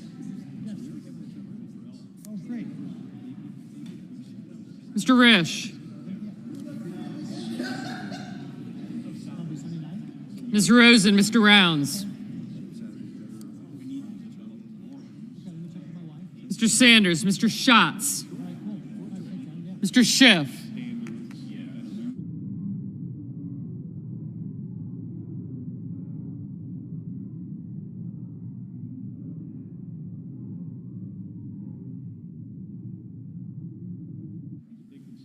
Mr. Schmidt, Mr. Schumer.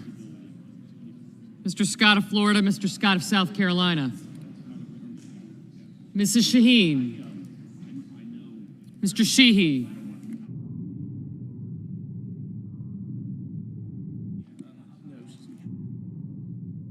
Ms. Slotkin. Ms. Smith. Mr. Sullivan. Mr. Thune, Mr. Tillis, Mr. Tuberville. Mr. Van Hollen. Mr. Warner, Mr. Warnock, Ms. Warren, Mr. Welch, Mr. Whitehouse, Mr. Wicker, Mr. Wyden, yep, Mr. Young.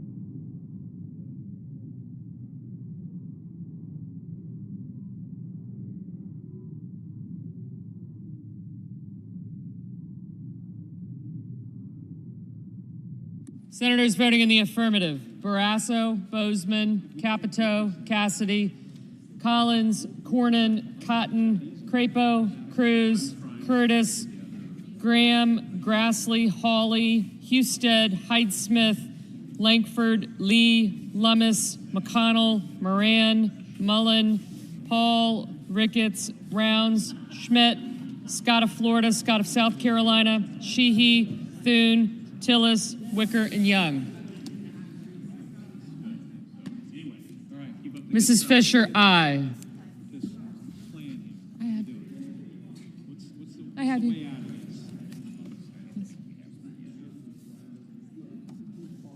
Senators voting in the negative: Baldwin, Bennett, Blumenthal, Blunt Rochester, Cantwell, Duckworth, Durbin, Fetterman, Gallego, Gillibrand, Hassan, Heinrich, Hickenlooper, Hirono, Kane, Kim, King, Lujan, Merkley, Murkowski, Murray, Padilla, Peters, Reed, Rosen, Schiff, Slotkin, Warner, Warnock, Welch, Whitehouse, and Wyden.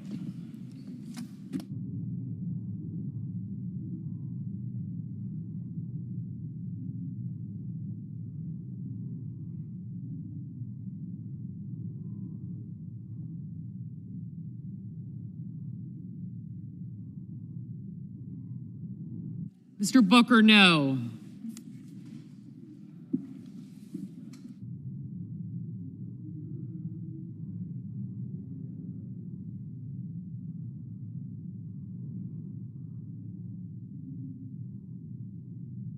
Ms. Smith? No.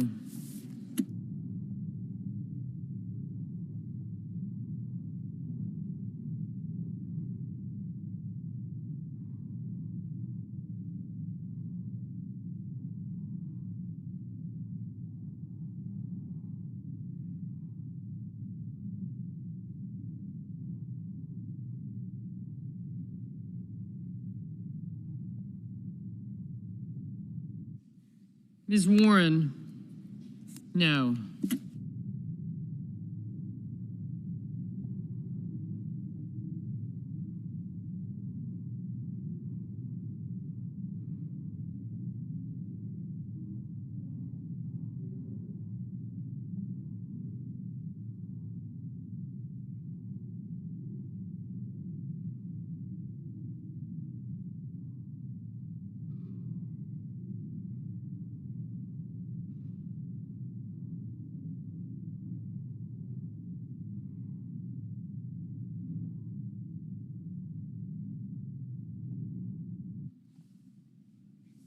Mr. Marshall?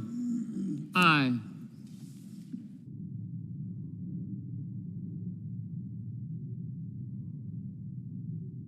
Mr. Hoven? Aye.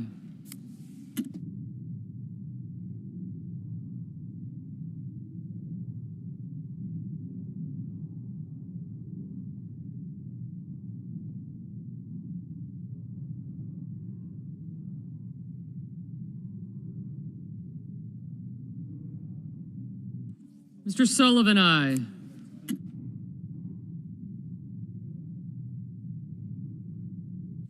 Mr. Ossoff? No.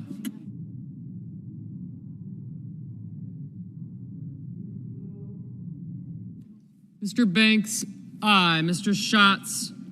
No. Ms. Also Brooks, no.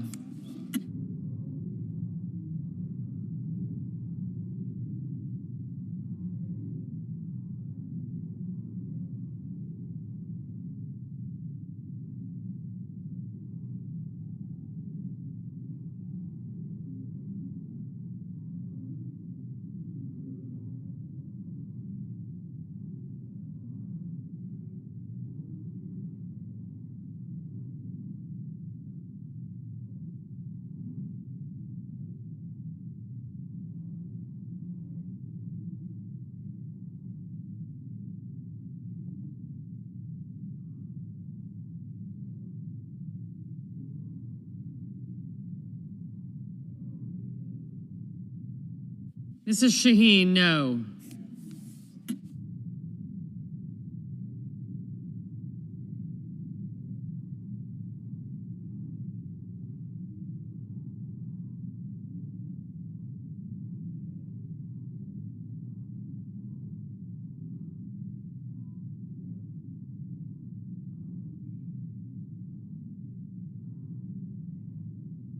Mr. Kelly, no.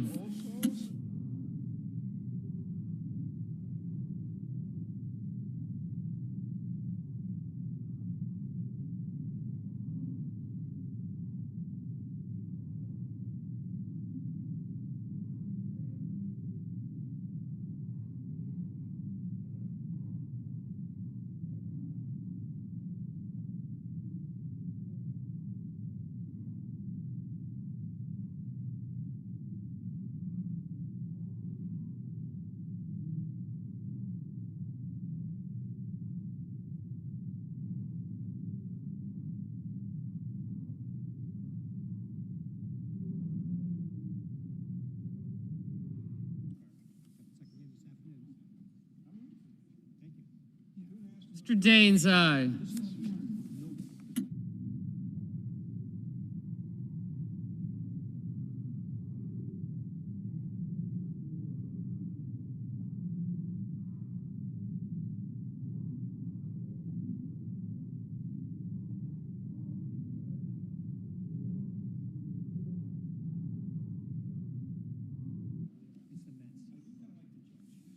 Mr. Markey? No. Holland? No.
Ms. Cortez Masto, no.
Ms. Ernst, aye.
Mr. Budd, aye.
Mr. McCormick, aye.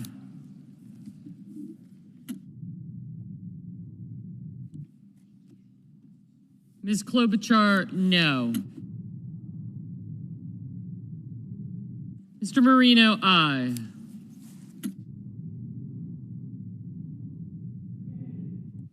Mr. Kennedy, aye.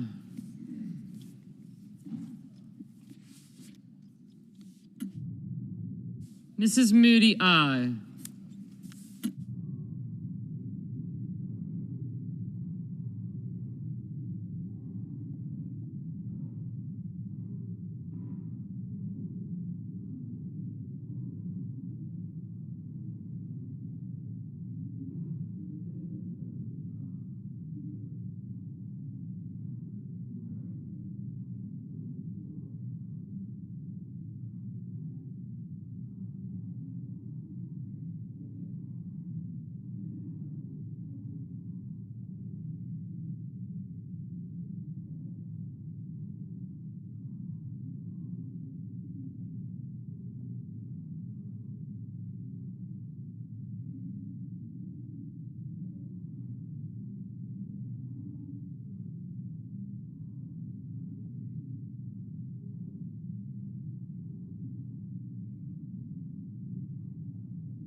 Mrs. Britt, aye. Mrs. Blackburn, aye.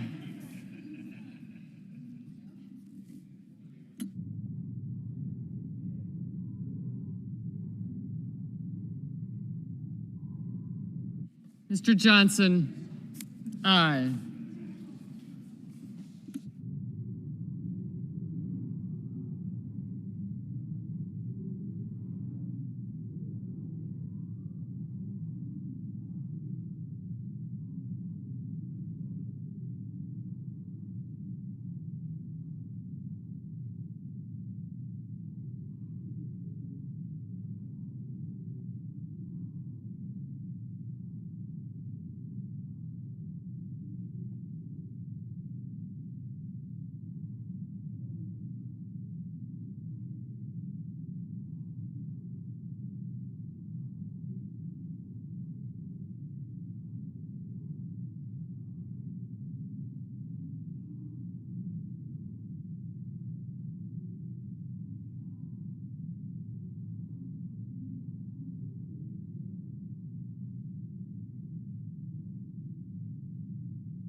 Mr. Kramer, aye.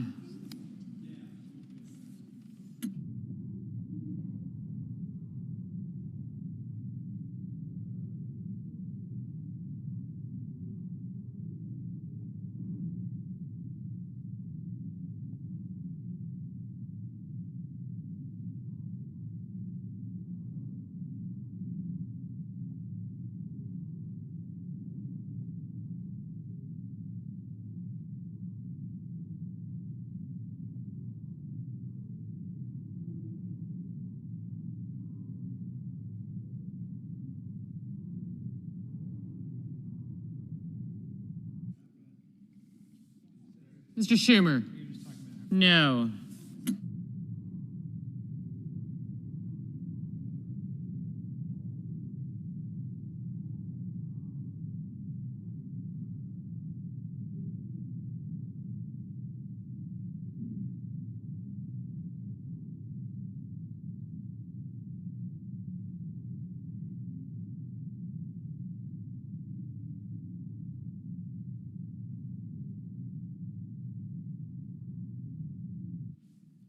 Mr. Murphy, no.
Mr. Haggerty, aye.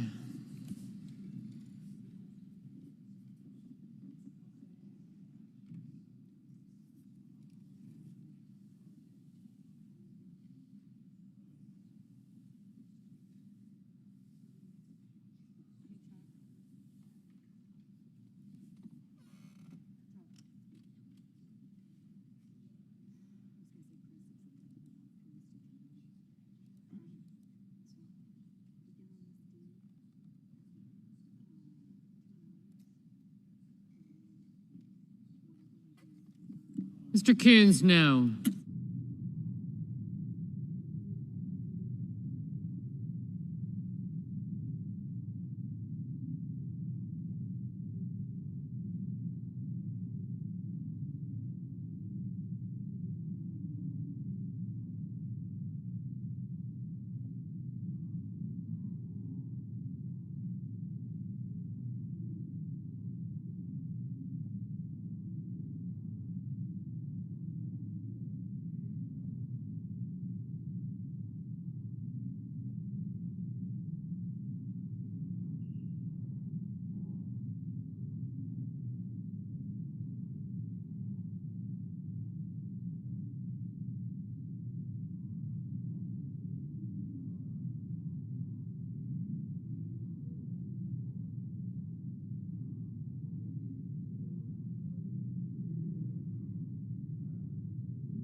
Mr. Justice, aye.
Mr. Tuberville, aye.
Mr. Risch, aye.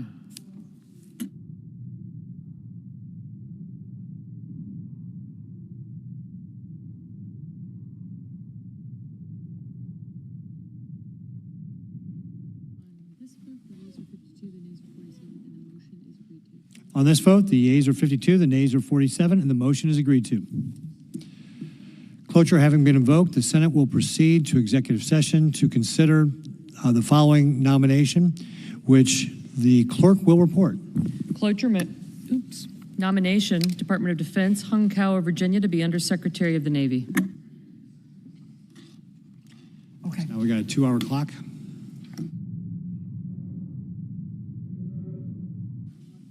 Senator from North Carolina.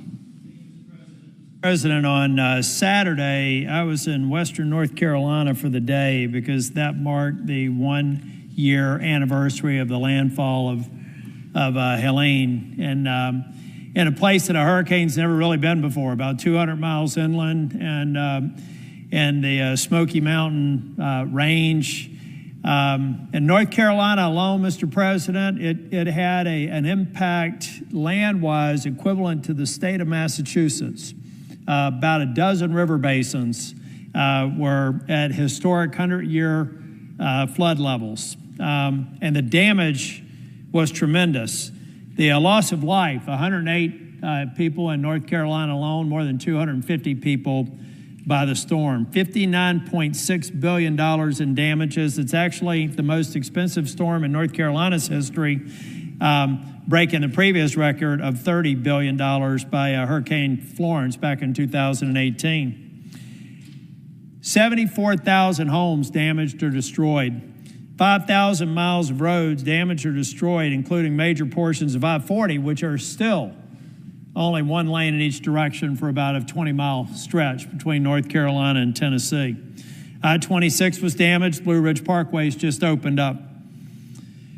848 bridges damaged and destroyed, 20,000 farms and 800,000 acres of timber damaged. 163 water systems damaged, with Asheville not having drinkable water for almost 2 months after the storm.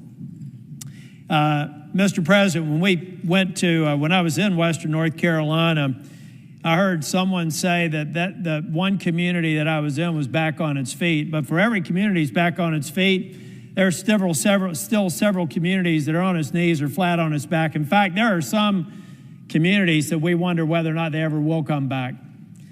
And the reason I talk about it, in addition to being the 1-year anniversary, Mr. President, we've got real problems in the FEMA Disaster Relief Fund and resources available.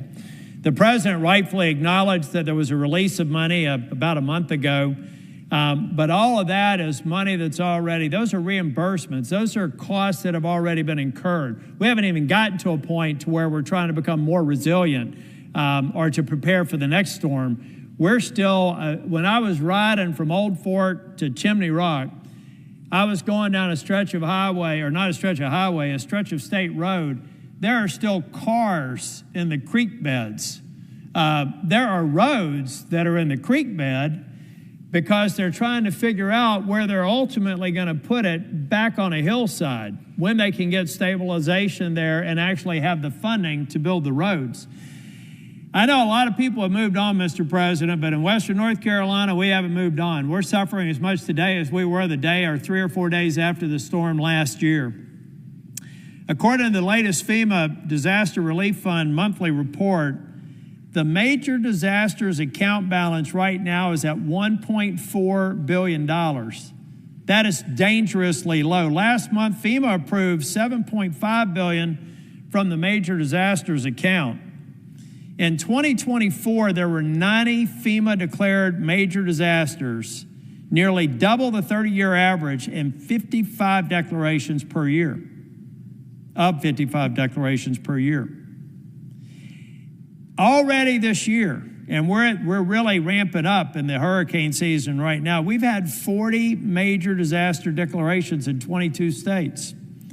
FEMA simply doesn't have the funding needed to respond to a major disaster. Ladies and gentlemen, we're in a shutdown posture right now. We have storms in the Atlantic and more storms forming off the coast of Africa, and we are not prepared for another major disaster should it hit this weekend. Nor do we have the money that we need to help communities across this country, especially in Western North Carolina, recover from Helene.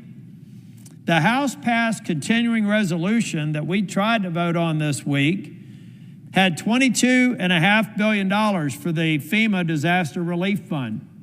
But that money's not here today because we're in a shutdown posture. We're not funding any area of government, but we're especially hurting the Disaster Relief Fund and FEMA. And the only thing standing in our way is a simple vote to continue funding at levels that my Democratic colleagues have agreed to before. Ladies and gentlemen, we don't have a CR that the president or that the majority leader has decorated with ornaments. We call it like decorate some of these spending bills like a Christmas tree. This is a simple continuing resolution to spend at the level we were spending yesterday. There's nothing more to it. There's money in here to help with disaster relief, but there's nothing more. This shutdown is hurting people in North Carolina. This shutdown will hurt more people. When Al lost the season last year in the tourist season to the Blue Ridge Parkway and the Great Smoky Mountain Parks, that was a hurricane. That was an inland hurricane, a disaster. This year, it's the disastrous vote of the Democrats not allowing us to continue to fund at the levels that we did yesterday. We're not asking for anything more than that. We're asking for time to negotiate the premium tax credits, the ACA credits that I'm on record as saying we do need to find a good place for that. It's not about canceling them. But folks, we can't even get to that if we can't agree to something as basic as can we spend today what we did yesterday? And I know that there are several members on the other side of the aisle that would like to move with a clean CR and get to that negotiation. And I'm just speaking on behalf of people in North Carolina, particularly Western North Carolina, that are struggling mightily.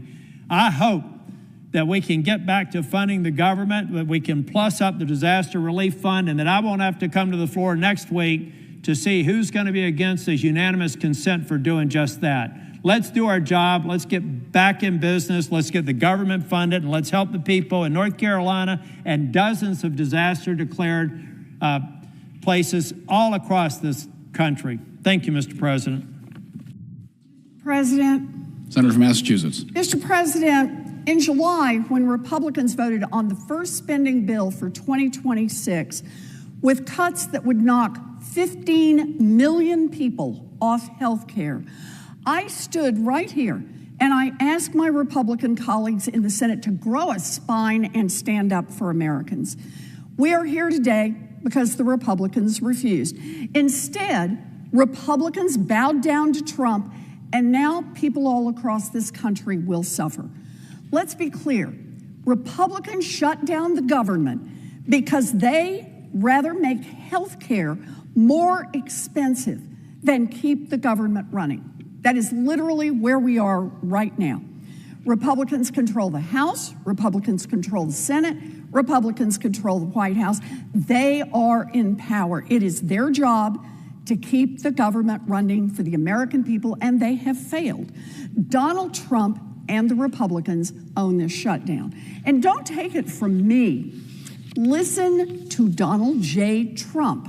In 2013, Trump himself said about a potential government shutdown, quote, "If there is a shutdown, I think it would be a tremendously negative mark on the President of the United States.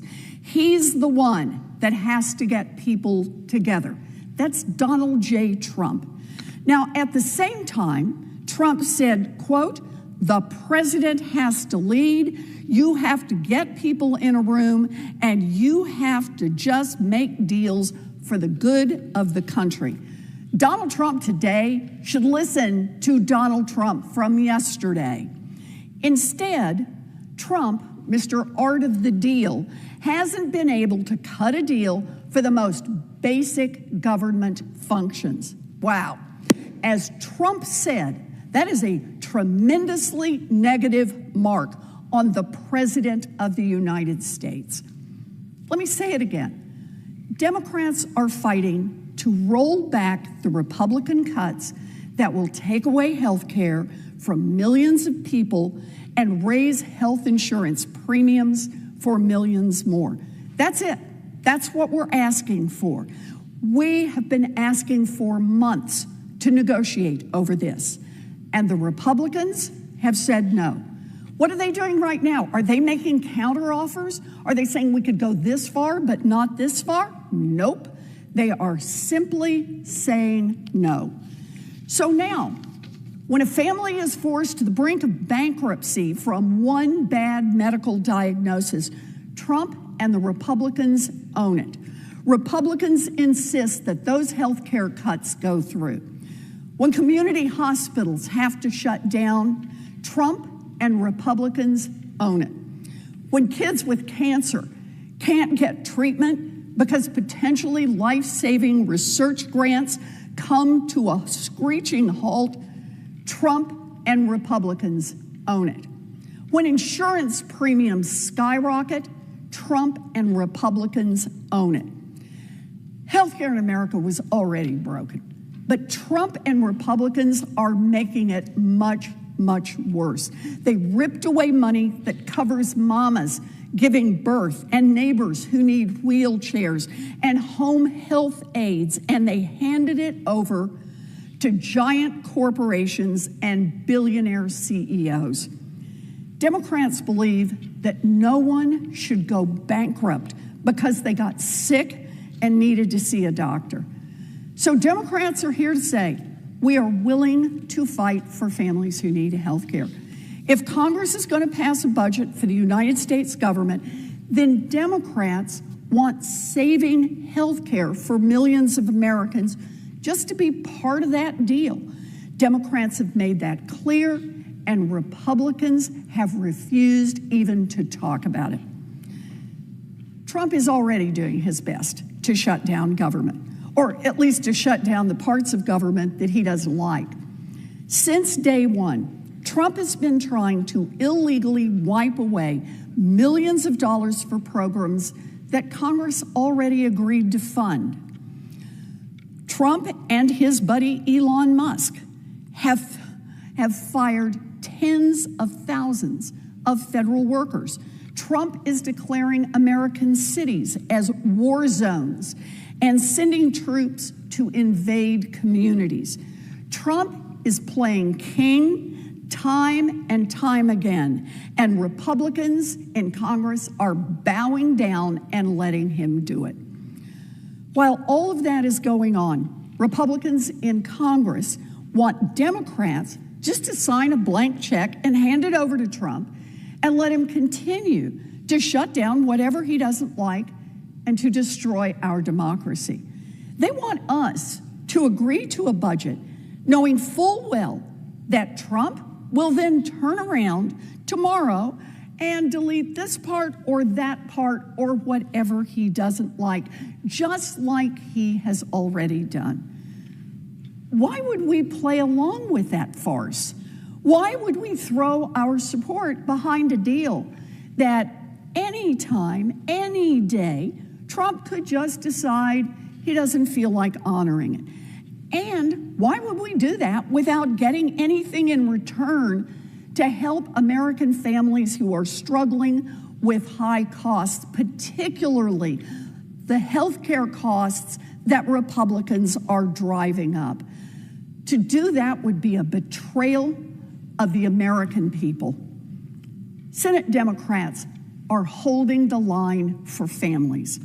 Senate Republicans decided they'd rather take orders from a wannabe king and shut down the entire government instead of helping out families who are getting squeezed on health care costs. It really is that simple. Make no mistake, this Trump shutdown will hurt people. Because of Republicans, children across this country could lose access to child care through Head Start.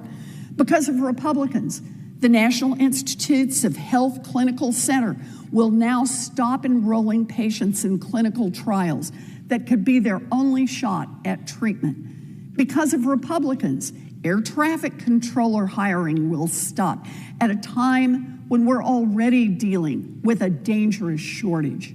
Because of Republicans, park rangers and thousands of other civil servants won't get paid. Because of Republicans, Donald Trump's corruption and chaos will continue. So what's next? Well, Democrats want to keep the government open, and we want rollbacks of the Republican cuts that will cost 15 million Americans their health care coverage and drive up insurance costs for everyone else. Look, this isn't partisan. This is a righteous fight on behalf of everyone who needs health care, everyone who might need to go to the hospital, everyone who counts on a community clinic or a home health aide, whether they are a Democrat, a Republican, an independent, or a none of the above. We are in this fight for Americans and for American health care. And it is only the Senate Republicans, led by Donald Trump, who stand in the way. Thank you, Mr. President. I yield the floor.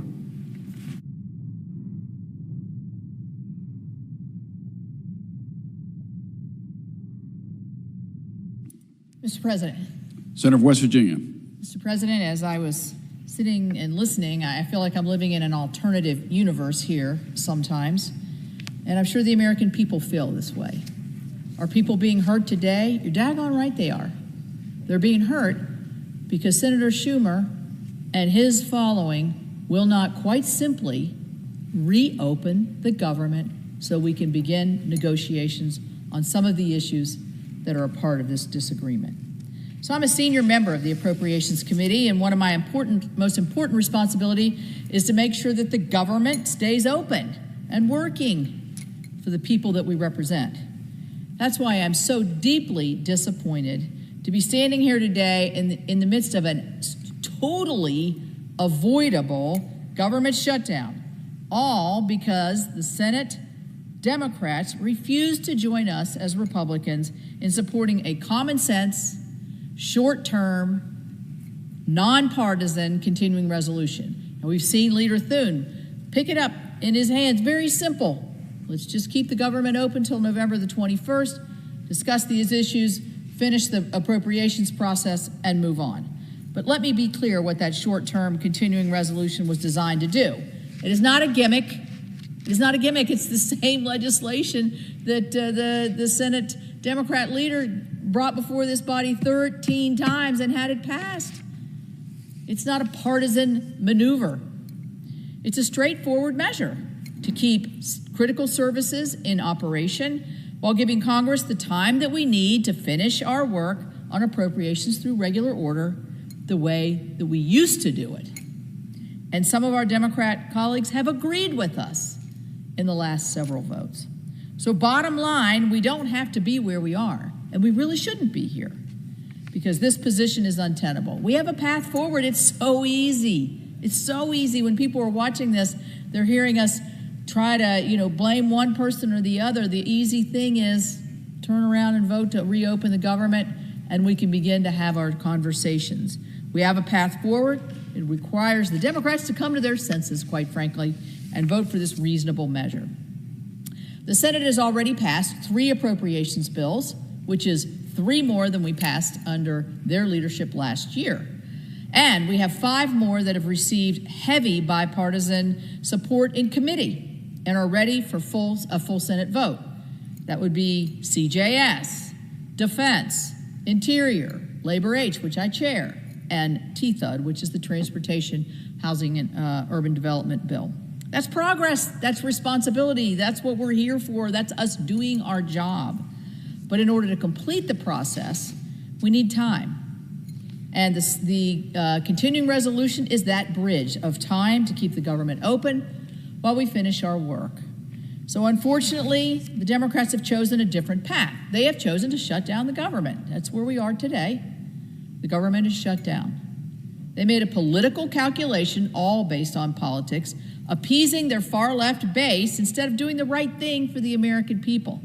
And unfortunately, hardworking families all across this country who rely on critical government services are the ones who are suffering.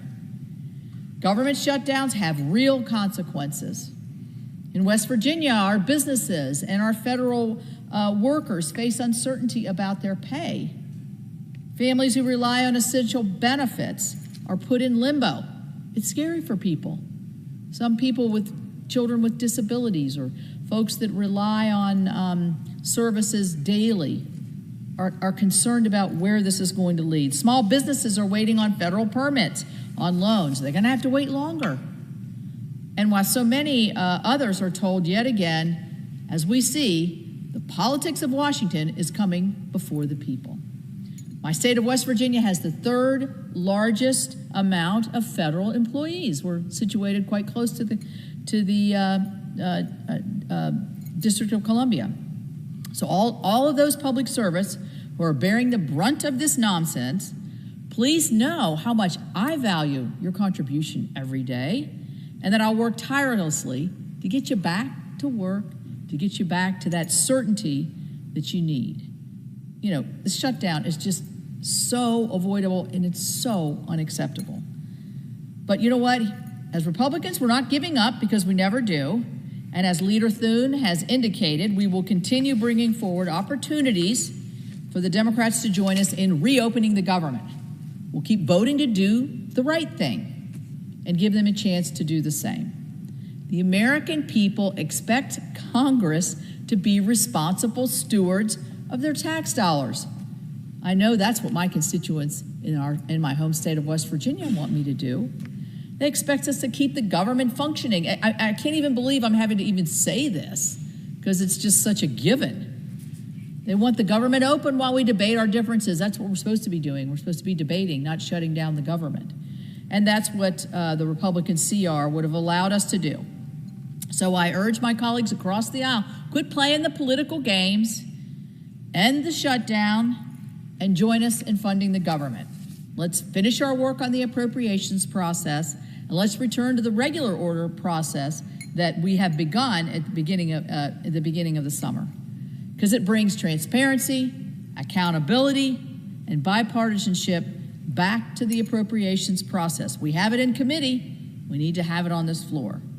It's what West Virginians deserve. That's what the American people deserve. That's what they expect. Quite frankly, that's what they expect every day. These young people on the floor are getting to hear a debate, and I'm sure it's one that they'll remember.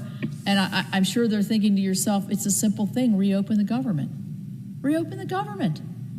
Why was it closed in the first place? For a political stunt that's not working. They're boxed in. Let's just say, okay, let's open, let's begin our discussions, and let's solve the problems that we have in front of us. So with that, Mr. President, I thank you, and I will yield the floor. Mr. President. Senator from Nevada. Thank you, Mr. President. I rise today to mark the 8th anniversary of the worst mass shooting in modern American history. And today, as I give this speech, far too many Americans across the country are reeling from the pain of shootings in their own communities. This country is seeing a horrifying increase in mass violence that doesn't just destroy the lives of the victims, it tears apart families. It leaves loved ones with an unfillable hole in their hearts, and it brings communities to the breaking point. I've seen it firsthand. 8 years ago today, a man gunned down 58 people at the Route 91 Harvest Music Festival in Las Vegas, Nevada. More than 800 people were wounded in that chaos, and 2 people later succumbed to their injuries. That day and those that followed were some of the toughest for all of us. Me personally, my niece was attending that festival, and I remember the overwhelming relief that I felt to learn that she was safe and okay.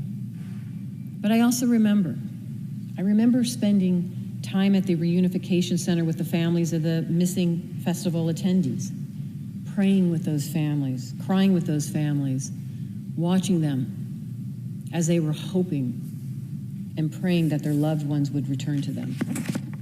Some were lucky, but many were not. Our city, our entire state of Nevada, felt lost.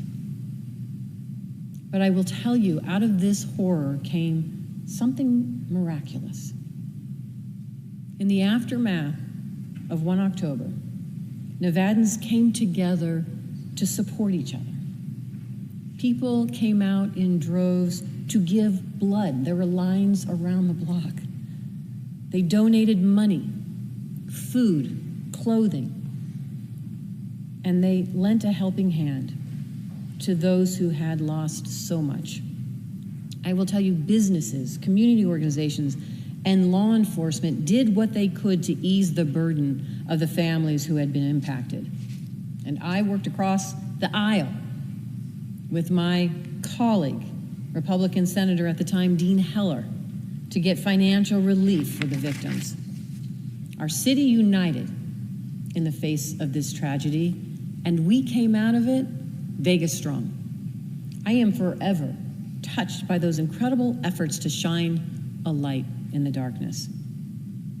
But even all that good cannot erase the scars left behind by this massacre. Its victims were innocent people who went to a music festival to enjoy themselves. It didn't matter what they did for work or what they believed or who they loved. They were actually gunned down indiscriminately. In the 8 years since that tragedy that shook my state to its core, we've sadly seen more violence erupting across the country. We've seen it in places of worship, in schools, and in grocery stores. As Americans, as members of Congress, we have to continue speaking out against it. Violence is never the answer. We cannot survive in a country where this is the norm. We have to do better in our rhetoric and our actions. For me, that means coming together to work on common sense solutions like finally banning bump stocks, passing comprehensive background checks to make sure that criminals can't exploit loopholes to buy deadly weapons, and delivering more support for, yes, mental health in this country. And it also means always remembering the victims of the Route 91 Harvest Festival massacre, grieving the lives they never got to live, and the families they never got to come home to or create, serves as a stark reminder of the horrors violence like this can cause. We owe it to them and to their loved ones to keep working together to end it. In the aftermath of this tragedy, Las Vegas has rebuilt. We have risen from the ashes stronger than ever.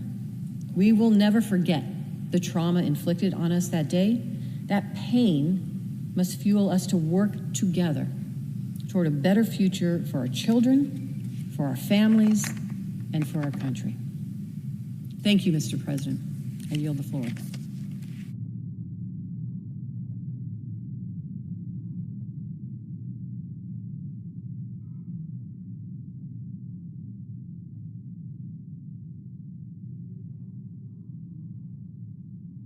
Clerk will call the roll.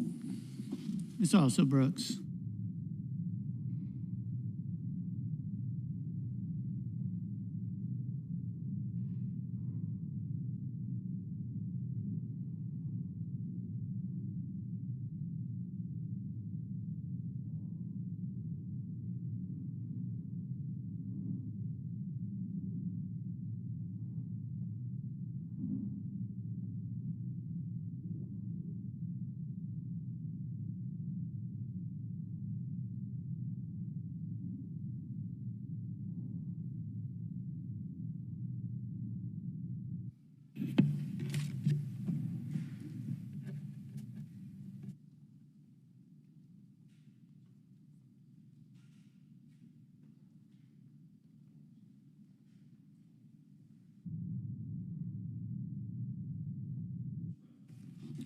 Senator from Kansas. I ask unanimous consent that the quorum call be lifted. Without objection. Mr. President, it's been a sad day, a set of sad days in my hometown in Kansas. And I rise today to mourn the loss and honor the sacrifice of Hayes Police Officer Sergeant Scott Heineman, who was shot and killed in the line of duty while responding to a domestic violence call. He passed away in the early morning hours of Sunday, September the 28th. My hometown of Hayes, population about 21,000, is a tight-knit community where people look out for their neighbors, they care for those in need, and they protect the vulnerable.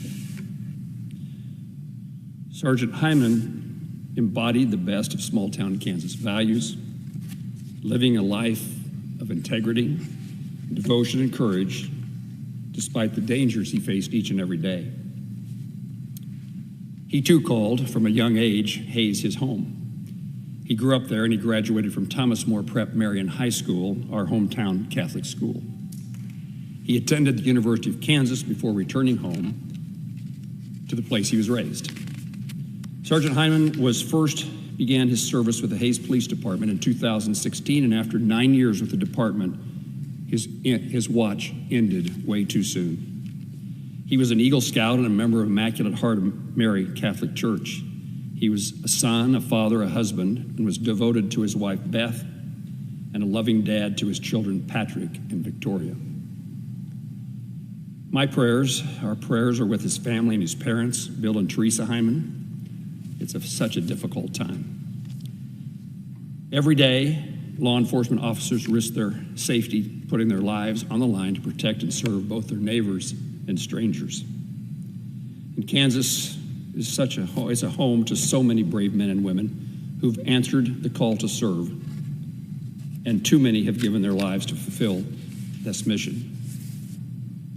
In small towns across Kansas, law enforcement officers, as they are in Hayes, are well known by their communities. They are well loved by their communities. We know them. We see them in the grocery store, at the football games on Friday night, in church on Sunday. They're members of our community, and they're familiar faces. This courageous young man died with honor, protecting his community and the people he had sworn to serve. In Hayes and across Kansas, the sacrifice he made will not be forgotten, and we resolve to forever honor his service to the community he loved. I ask the United States Senate to join me and my family and my hometown, expressing our sympathy and gratitude, our respect for this officer, for a life served in service to others and to a community that mourns his loss. Mr. President, I yield the floor.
Senator for Hawaii. Mr. President, preventing people from losing their health care should not be a partisan question, because outside of the four corners of this Capitol, it does not matter. Excuse me. Let's start.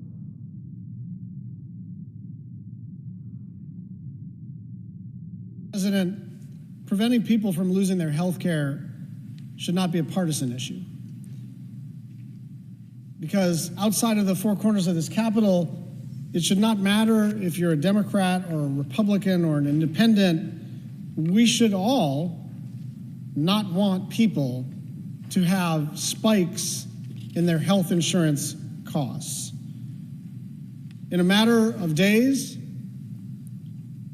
tens of millions of people all across the country are going to get letters in the mail saying, your monthly premium starting January 1st is going to be more than double what you pay now. More than double. And that's not my speculating. That's not my allegation. That's not a political talking point that was cooked up in some Democratic lab. That is what the Kaiser Family Foundation analysis showed that premiums will increase on average by 114% per person. Not 14%, 114%. That's just the average. Some people's rates will be changed based on their income level. So say you make $35,000 a year.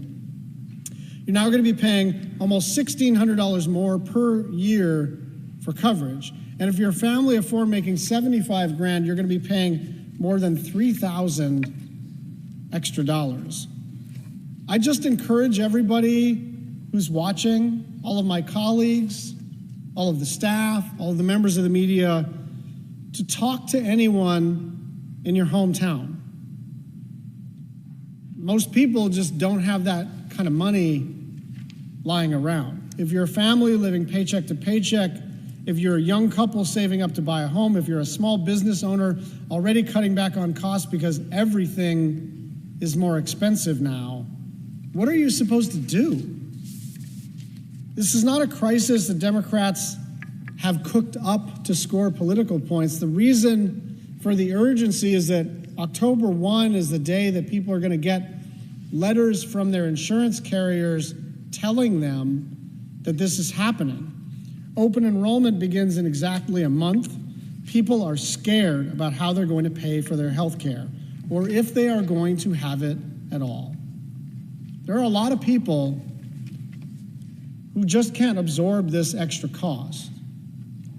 It's not like you can buy a little less of something. When you're at the grocery store, and for instance, vegetables are now 39% more expensive, well, you still got some money in your pocket. You're going to buy fewer vegetables and more of the cheap stuff, which is why, by the way, hamburger helper purchases have spiked. So people are making these adjustments to the fact that everything has gotten more expensive. But with health insurance, you can't turn the dials like that. You can't buy a little less health insurance. You either can absorb the cost or you cannot. And if you cannot, you will go without health insurance. And here's the thing that people need to understand. This directly impacts about 24 million people, okay? Now that's enough for us to pay enough attention and try to come up with a bipartisan solution. But the truth is that we already know what happens when people lose their health insurance, right? They end up getting sicker and sicker, and at some point they present themselves to emergency rooms, right? And everybody understands, kind of intuitively, but there's plenty of data to back this up, that when you present yourself at an emergency room when you are already super sick, that you require a bunch of very expensive interventions. And that cost is distributed among the rest of us who still have insurance.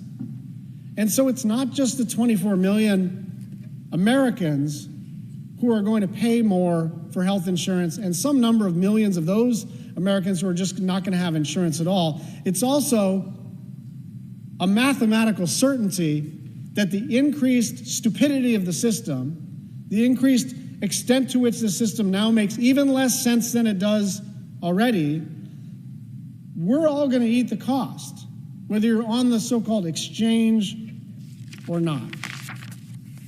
Look, Republicans are in charge of Washington. We lost the election. Elections, consequences. I get it. When we had the trifecta, we did a bunch of things to reduce the price of prescription medicine, to build infrastructure, to fix the post office, to do the Respect for Marriage Act, to pass the Inflation Reduction Act. We did a bunch of stuff. And Republicans are doing a bunch of stuff. But we're trying to hand our Republican colleagues a lifeline because prices are going to spike everywhere. And I said this yesterday, and I mean this. If we were a little more cynical, we might just say, this is your problem. Why don't you guys just stew in it? Because this is, frankly, electorally, a very powerful issue. People are going to be really pissed when they get these letters in the mail. They really are. And so the super cynical, election-oriented thing for us to do would be simply to say, good luck with all that. But maybe it's a strength of the Democratic caucus, and maybe it's a weakness of the Democratic caucus, but we just care too much about people to let that happen. And so we are simply asking, in the context of this shutdown, to jumpstart a negotiation about how to prevent a 114% increase in the cost of health care for 24 million Americans. And look, the cost of electricity is not just up, it's double the inflation rate. The cost of groceries is spiking. The cost of raw materials to build a house, spiking. The cost of basically anything you want to buy at a Walmart or a Costco or a Target or a Safeway or a Food Lion or wherever you go is spiking. And all of that is a consequence of both inflation and tariffs. But this thing is a public policy. This is intentional to spike these rates. And we're saying, are you guys sure you want to do this? And we're about to find out whether they are sure that they want to impose a doubling of insurance costs to 24 million Americans. I yield the floor.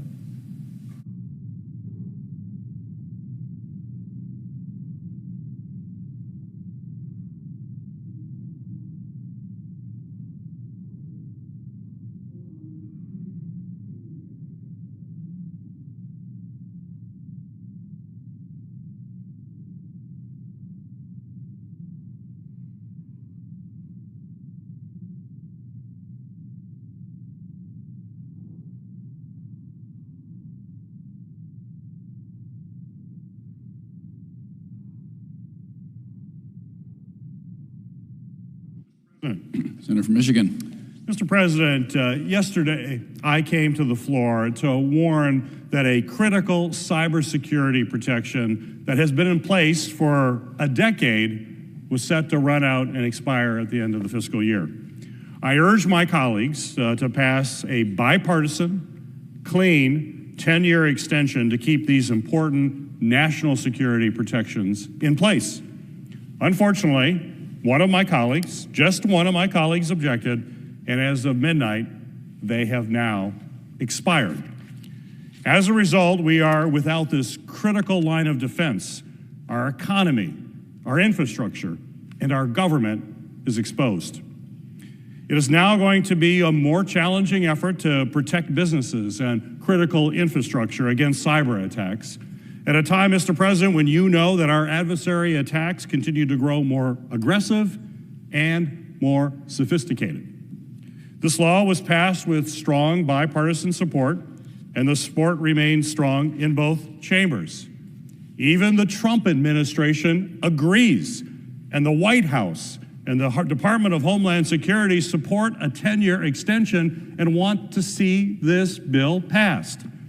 For months, my colleagues and I have heard from a broad coalition of industry leaders who need the long-term certainty that a 10-year reauthorization provides.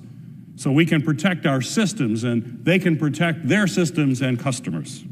And that's why Senator Rounds and I introduced a clean, bipartisan 10-year extension all the way back in April. Every hour we delay is an open invitation to cyber criminals and hostile actors to attack our economy and our critical infrastructure. And I would urge my colleagues to put our national and economic security first and pass this clean, long-term extension. As if in legislative session and notwithstanding Rule 22, I ask unanimous consent that the Committee on Homeland Security and Government Affairs be discharged from further consideration of S. 1377 and the Senate proceed to its immediate consideration. That the bill be considered read a third time and passed, and the motion to reconsider be considered made and laid upon the table with no intervening action or debate. Is there objection? Mr. President. Senator from Oklahoma. Reserving the right to object. As Mr. President, as you know, the CISA reauthorization is also included in the clean CR that we're also trying to be able to pass with continuing resolution. On behalf of Chairman Paul, he has asked me to be able to come and object. So I object. Heard. Mr. President. Senator from Michigan. Mr. President, the CR has not passed. We are now vulnerable right now. As my colleague from Oklahoma knows, we are now vulnerable. I do not know when that continuing resolution will pass. Every day that goes by, we are susceptible to a cyber attack. Who is going to answer for that when it occurs? Because we did not act here. And we also know that even if the CR were to pass, it's a couple months. We need to have long-term certainty. That's what we've been hearing from all of the folks in the cybersecurity industry. It's why the Trump administration is saying we need to pass a 10-year extension and we need to do it now. It's why members in the House, both Democrats and Republicans, overwhelming support there. There's overwhelming support in this chamber right now. I assume if we had a vote today, it would be overwhelmingly passed. Why do we risk the security of our country from cyber attacks? Why don't we pass common sense legislation? That's what the Senate should do. I know we have issues that we debate all the time, but when there's overwhelming support and the threats to our country are imminent, we should act. And when we don't act, we fail the American people. Senator from Oklahoma. I know of no other further debate on the question. Is there further debate? If not, the question occurs on the nomination. Is there a sufficient second? There appears to be. Clerk, call the roll. Ms. Alsobrooks, Ms. Baldwin, Mr. Banks, Mr. Barrasso, Mr. Bennett, Mrs. Blackburn, Mr. Blumenthal, Ms. Blunt-Rochester, Mr. Booker, Mr. Bozeman, Mrs. Britt, Mr. Budd, Ms. Cantwell, Mrs. Capito, Mr. Cassidy, Ms. Collins, Mr. Coons, Mr. Cornyn, Ms. Cortez Masto, Mr. Cotton, Mr. Kramer, Mr. Crapo, Mr. Cruz, Mr. Curtis, Mr. Daines, Ms. Duckworth, Mr. Durbin, Ms. Ernst, Mr. Fetterman, Mrs. Fisher, Mr. Gallego, Mrs. Gillibrand, Mr. Graham, Mr. Grassley, Mr. Haggerty, Ms. Hassan, Mr. Hawley, Mr. Heinrich, Mr. Hickenlooper, Ms. Hirono, Mr. Hoven, Mr. Husted, Mrs. Hyde-Smith, Mr. Johnson, Mr. Justice, Mr. Kane, Mr. Kelly, Mr. Kennedy, Mr. Kim, Mr. King, Ms. Klobuchar, Mr. Langford.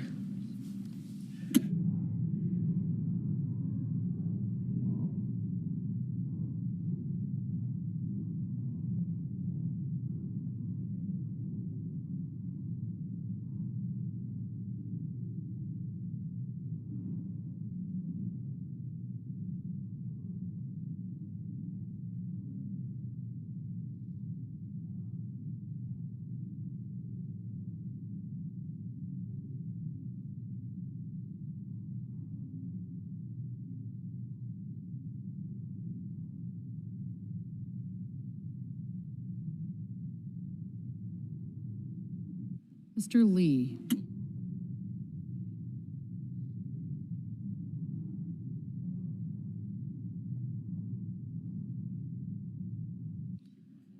Mr. Lujan.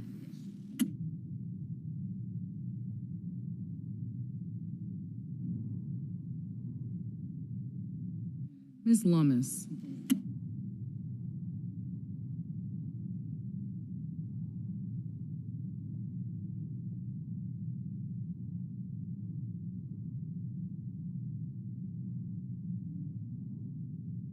Mr. Markey.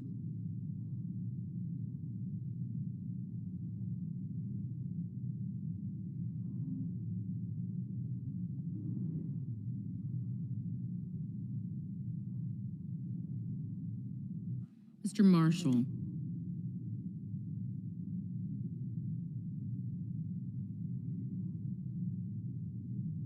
Mr. McConnell.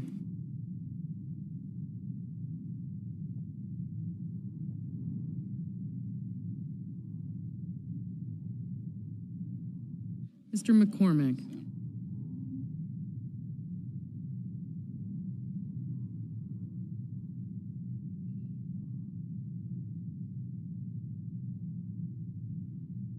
Mr. Merkley.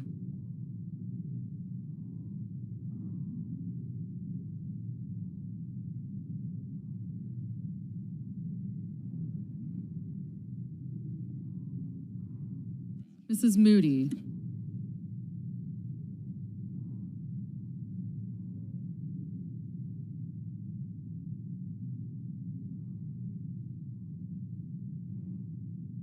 Mr. Moran.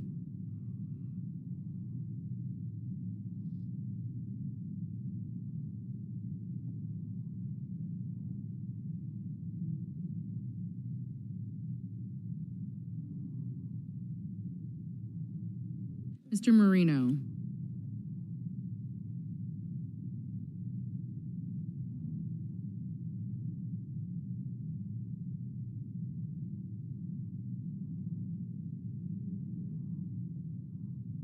Mr. Mullen.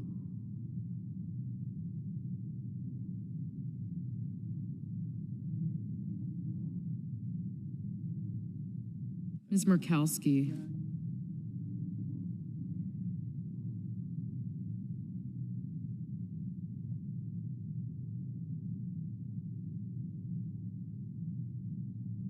Mr. Murphy.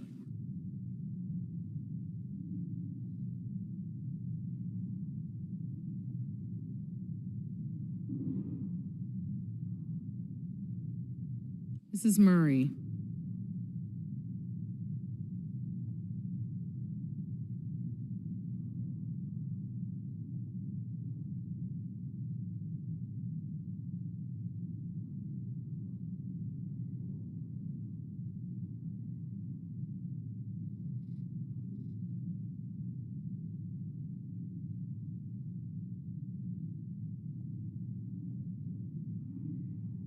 Mr. Ossoff.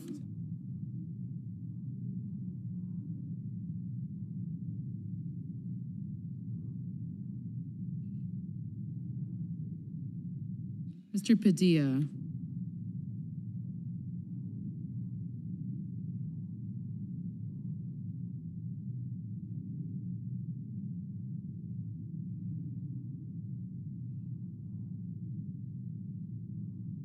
Mr. Paul.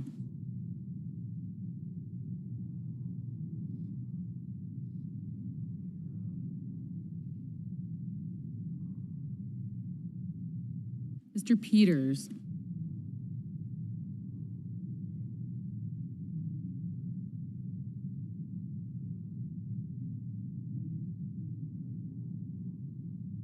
Mr. Reed.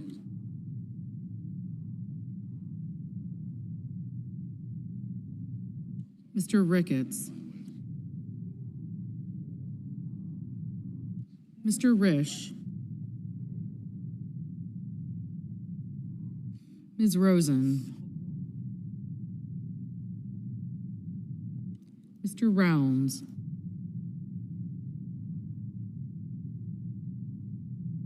Mr. Sanders.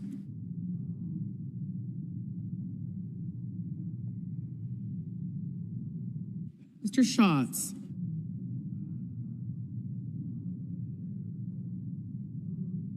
Mr. Schiff.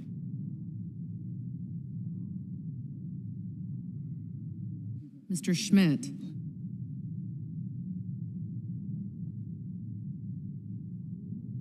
Mr. Schumer.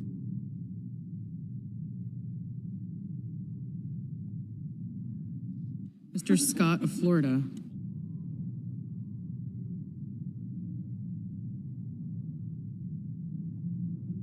Mr. Scott of South Carolina. Mrs. Shaheen. Mr. Sheehy. Ms. Slotkin.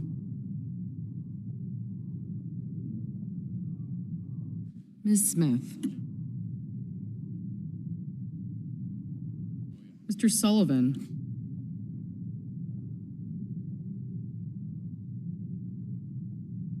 Mr. Thune.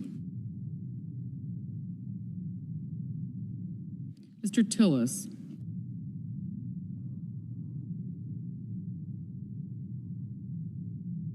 Mr. Tuberville.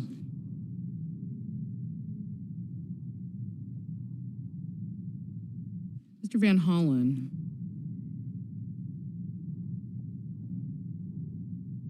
Mr. Warner. Mr. Warnock. Ms. Warren. Mr. Welch. Mr. Whitehouse. Mr. Wicker. Mr. Wyden. Mr. Young.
Senators voting in the affirmative: Blackburn, Bozeman, Capito, Cassidy, Collins, Cornyn, Crapo, Curtis, Daines, Graham, Hoven, Husted, Hyde-Smith, Langford, Lummis, Moody, Marino,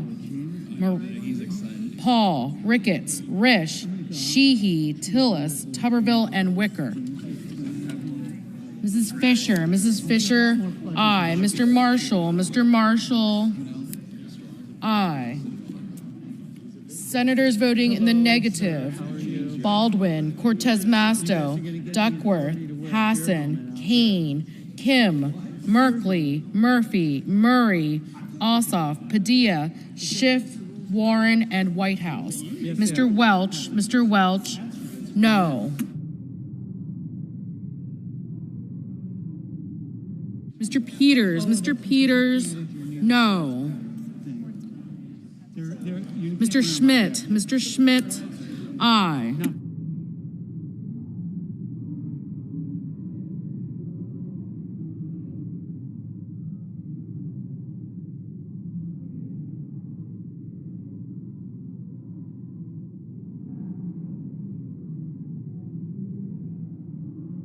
Mr. Lujan, no.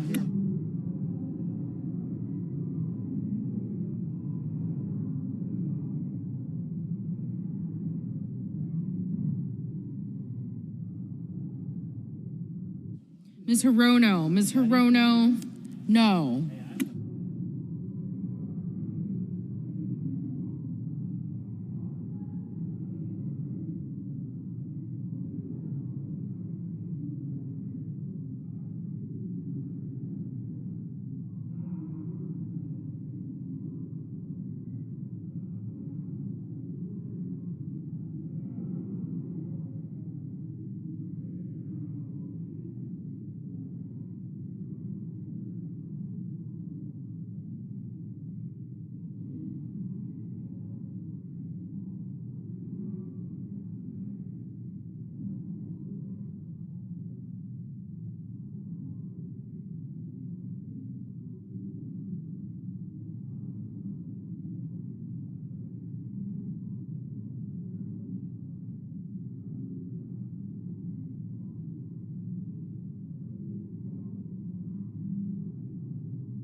Mr. Grassley,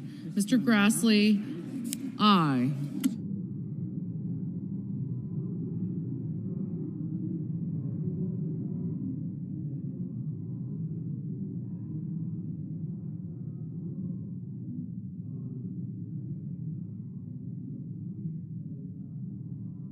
Mrs. Britt, aye.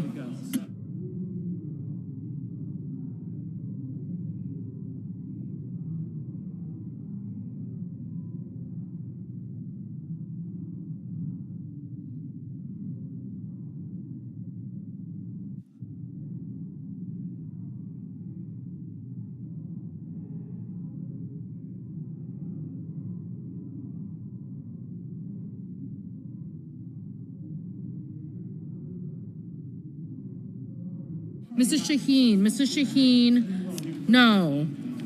Mr. Cotton, aye. Ms. Ernst, aye. Mr. Sullivan, aye.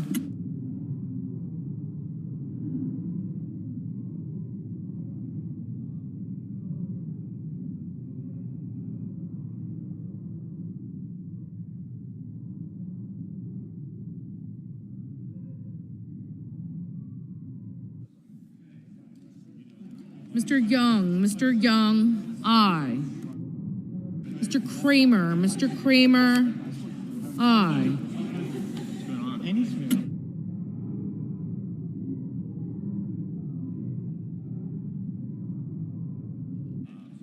Mr. Kennedy, aye.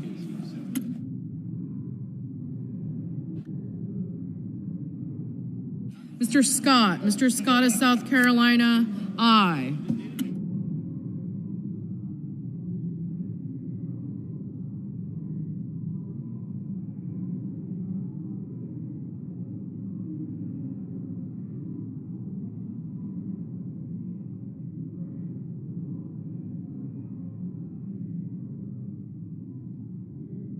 Mr. Heinrich, no.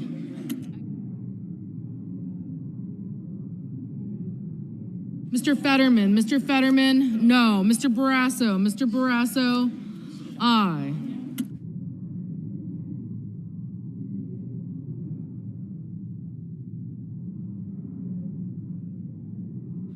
Mr.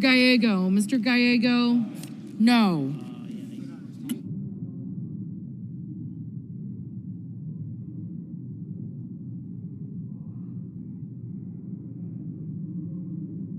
Mr. Durbin, no.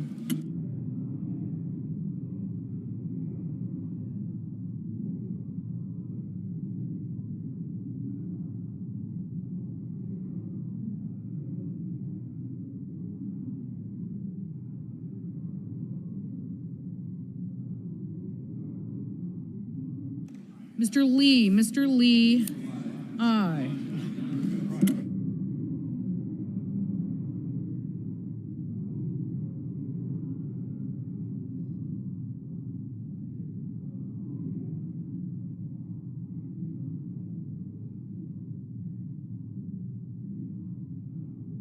Mr. Wyden, no.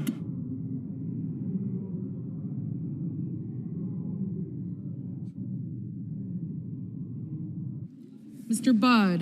Budd, aye.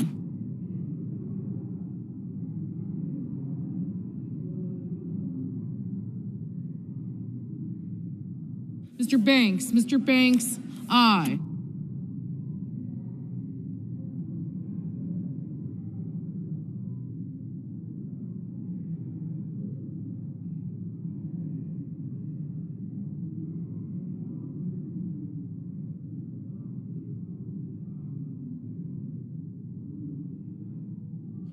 Ms. Cantwell, no. Mr. Cruz, aye.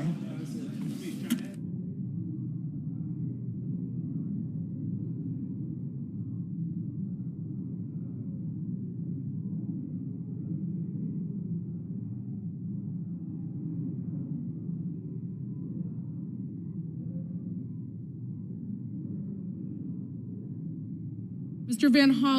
Van Hollen, no.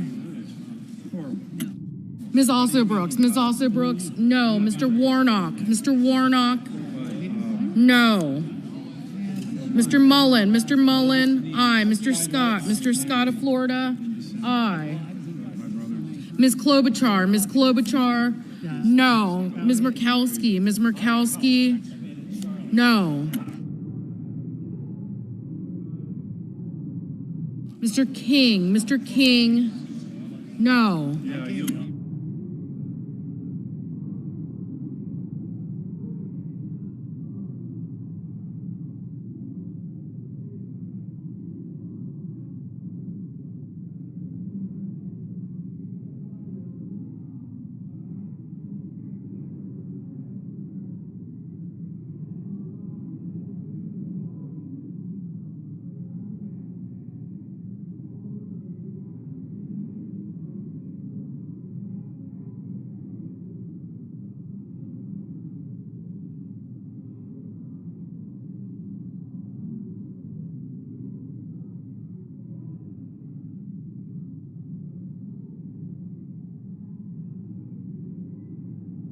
Mr. McCormick, aye.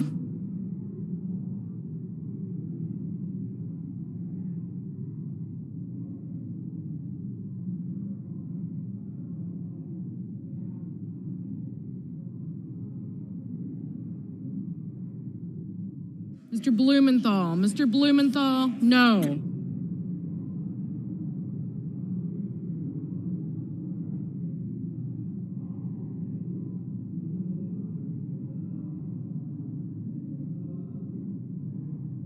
Mr. Rounds, aye.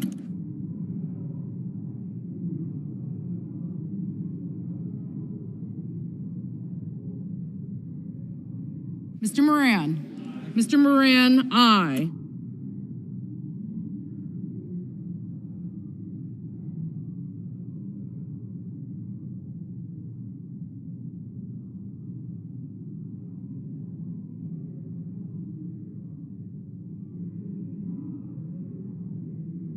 Mr. Johnson. Mr. Johnson, aye.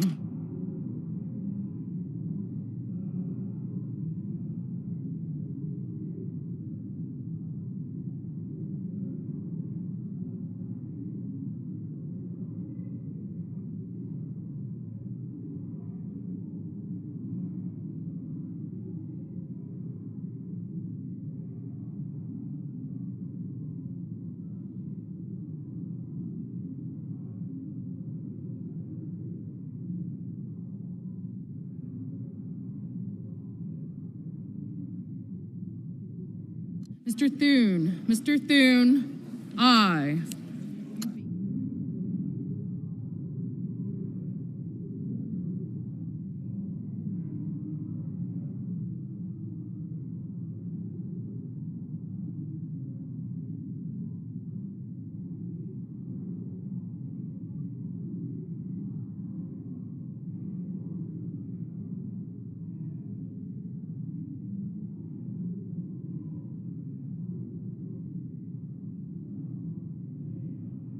Ms. Smith. Ms. Smith, no. Mr. Reed. Mr. Reed, no.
Mr. Hickenlooper. Mr. Hickenlooper, no.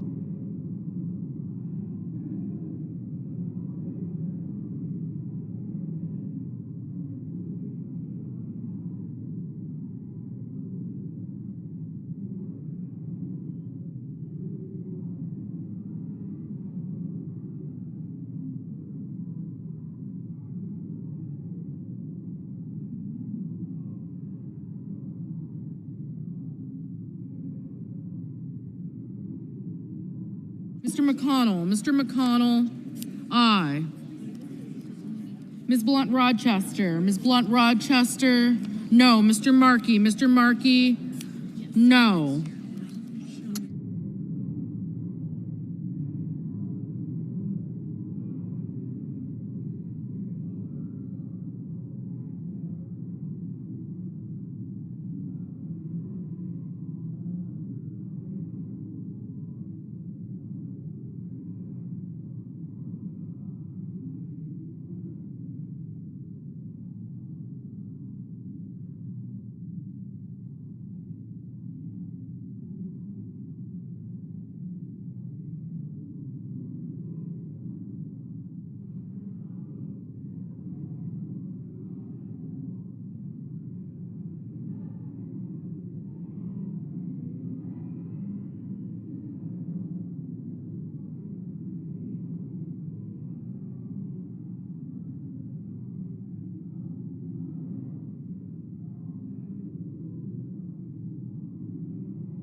Ms. Slotkin, no.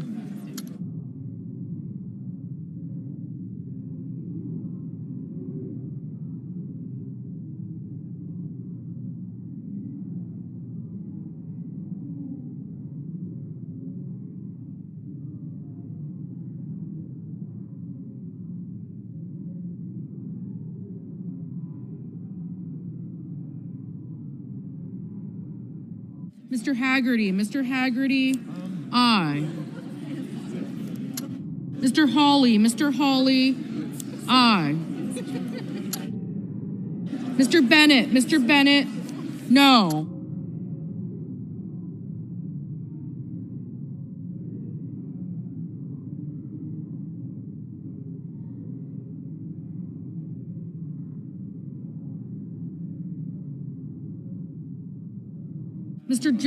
Mr. Justice, aye.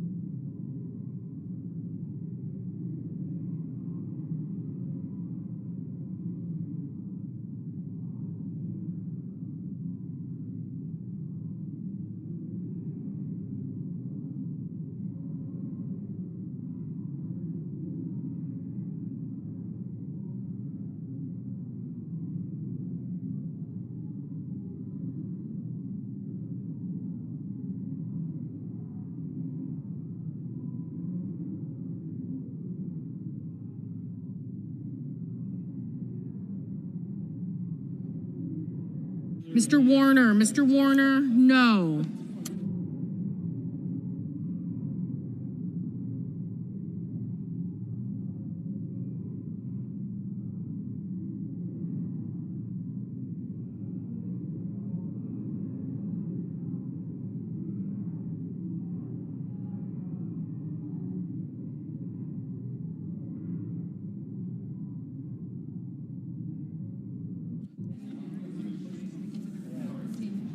Mr. Kelly, no. Ms. Rosen, no.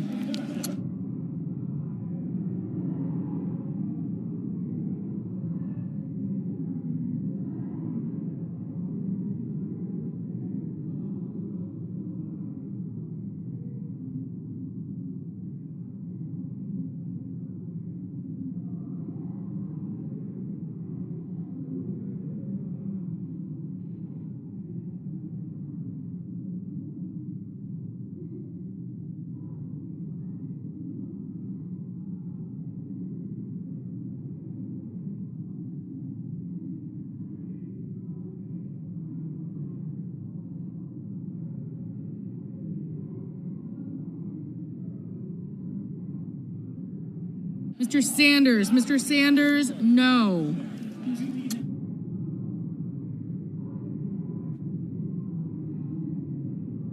Mr. Booker, no.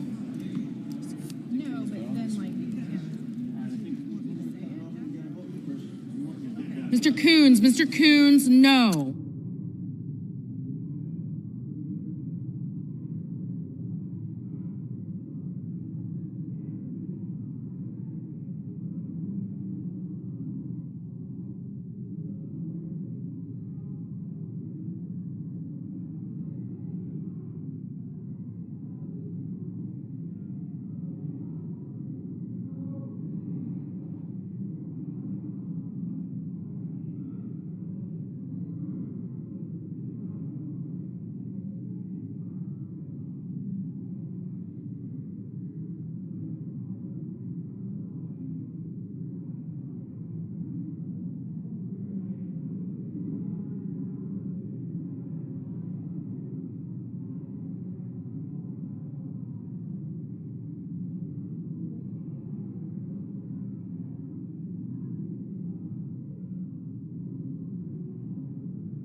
On this vote, the yeas are 52, the nays are 45. The nomination is agreed to.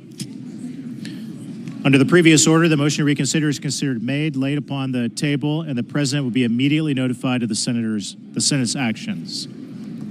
The clerk will report the motion to invoke cloture.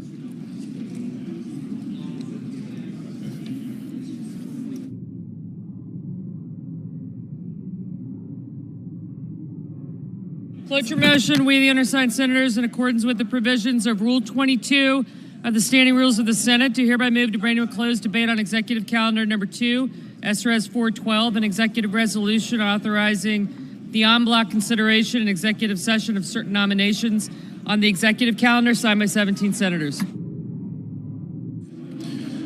Under the previous order, the mandatory quorum call under Rule 22 has been waived. The question is it the sense of the Senate that debate on SRES 412, an executive resolution authorizing the en bloc consideration and executive session of certain nominations on the executive calendar shall be brought to a close. The yeas and nays are mandatory under the rule. The clerk will call the roll.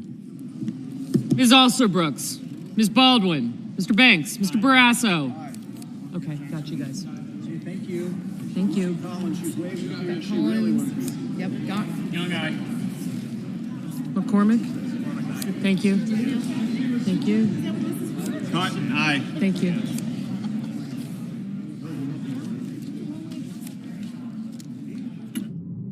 Mr. Bennett. Mrs. Blackburn. Mr. Blumenthal. Ms. Blunt Rochester. Mr. Booker.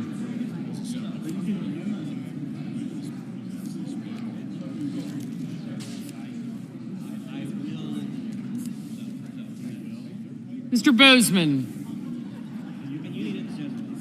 Mrs. Britt. Mr. Budd. Ms. Cantwell. Corono.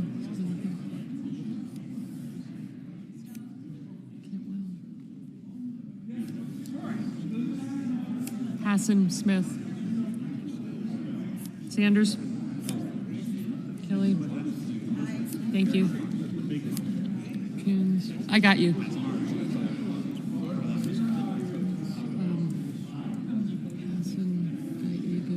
Ms. Alsobrooks. Thank you. I got you. I got you. Gallego. I got you. Thank you. Kennedy.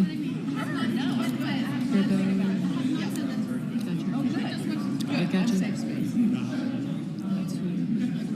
Thank you. Ms. Cantwell, Mrs. Capito, Mr. Cassidy. Ms. Collins. Schmidt.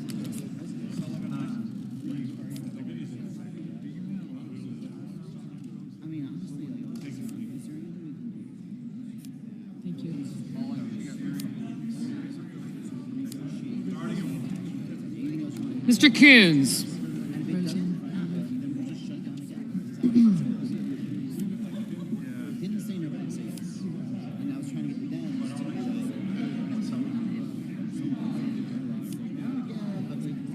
Mr. Cornyn. Ms. Cortez Masto. Mr. Cotton. Mr. Kramer. Mr. Crapo. Mr. Cruz. Mr. Curtis.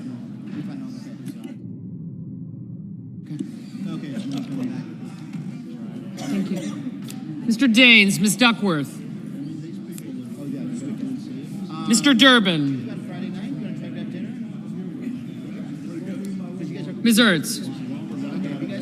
Mr. Fetterman, Mrs. Fisher, Mr. Gallego, Mrs. Gillibrand, Mr. Graham, Mr. Grassley, Mr. Haggerty, Ms. Hassan, Mr. Hawley, Mr. Heinrich, Mr. Hickenlooper, Ms. Hirono, Mr. Hoven, Mr. Husted. Thanks. Mrs. Hyde-Smith, Mr. Johnson, Mr. Justice, Mr. Kane, Mr. Kelly. We did not get Ken's. Mr. Kennedy, Mr. Kim, Mr. King, Ms. Klobuchar, Mr. Langford, Mr. Lee, Mr. Lujan, Ms. Lummis, Mr. Markey, Mr. Marshall, Mr. McConnell, Mr. McCormick,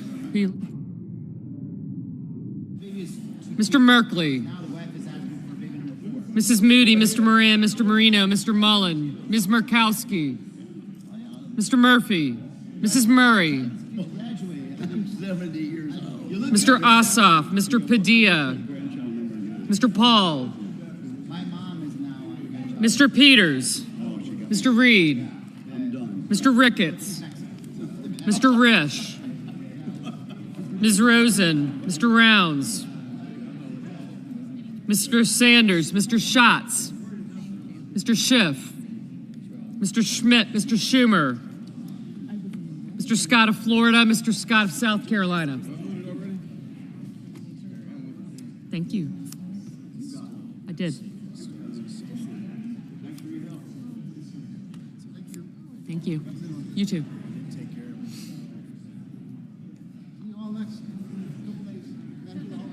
Mrs. Shaheen, Mr. Sheehy, Ms. Slotkin, Ms. Smith, Mr. Sullivan, Mr. Thune, Mr. Tillis, Mr. Tuberville, Mr. Van Hollen, Mr. Warner, Mr. Warnock, Ms. Warren, Mr. Welch, Mr. Whitehouse, Mr. Wicker, Mr. Wyden, Mr. Young.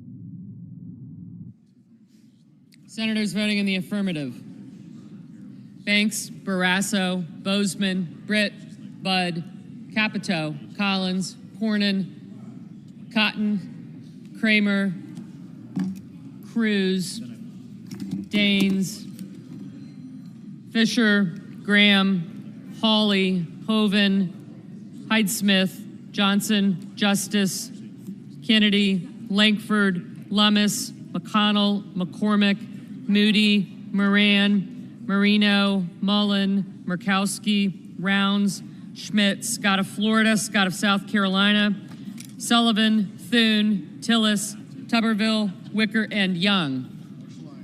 Mr. Marshall, aye. Mr. Lee, aye. Mr. Husted, aye.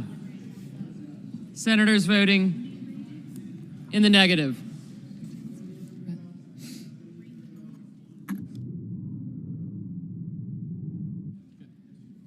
Senators voting in the negative: also Brooks, Blumenthal, Blunt Rochester, Booker, Cantwell, Coons, Cortez Masto, Fetterman, Gallego, Gillibrand, Hassan, Heinrich, Hickenlooper, Hirono, Kelly, King, Klobuchar, Lujan, Murray, Ossoff, Peters, Rosen, Sanders, Schatz, Shaheen, Slotkin, Smith, and Wyden.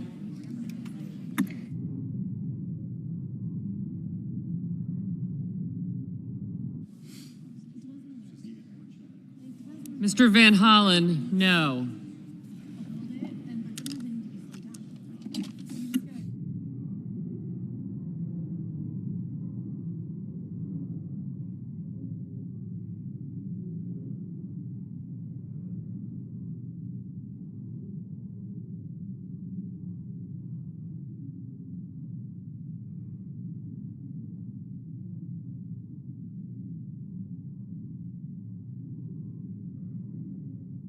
Mr. Reed, no. Mr. Durbin, no.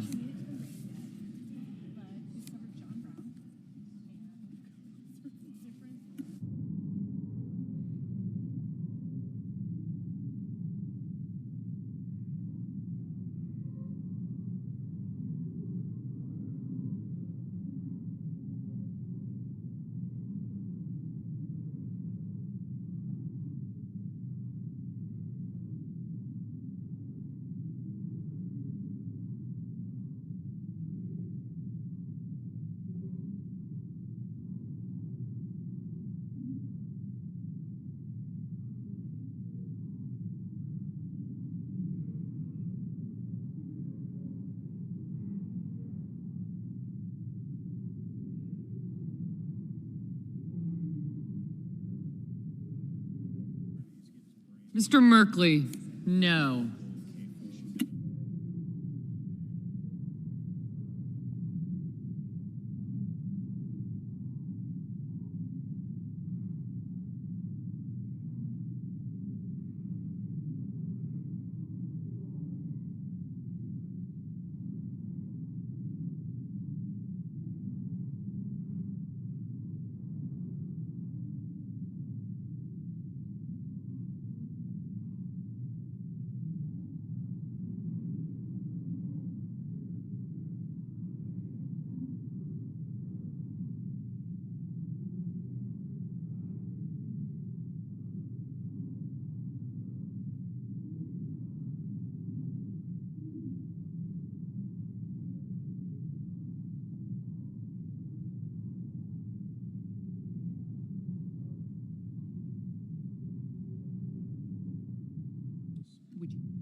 Mr. Murphy, no. Mr. Warnock, no. Mr. Welch, no.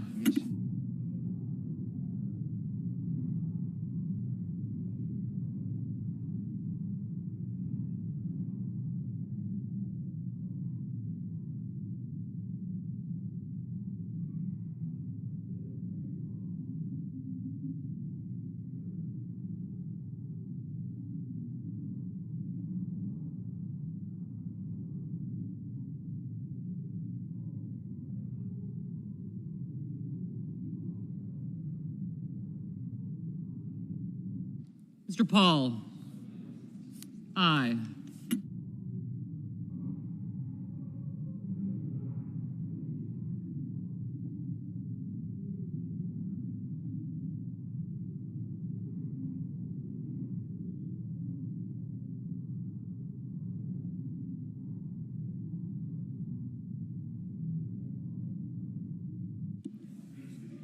Mr. Ricketts, aye. Mr. Bennett, no.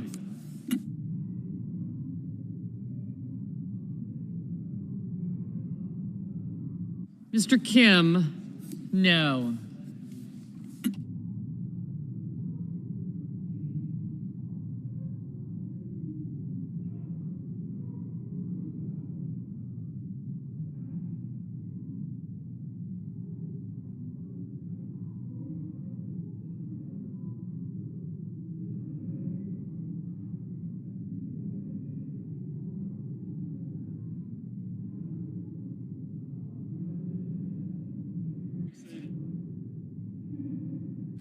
Mr. Grassley, aye.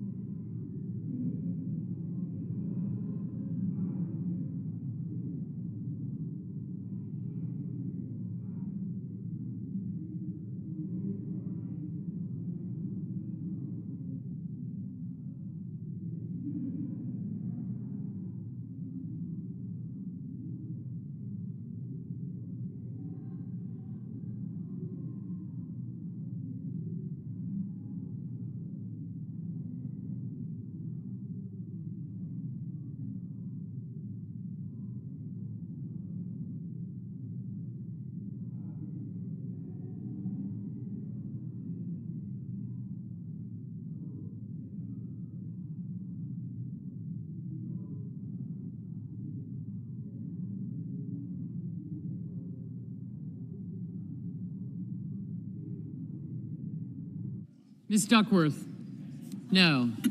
Haggerty, aye.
Ms. Baldwin, no.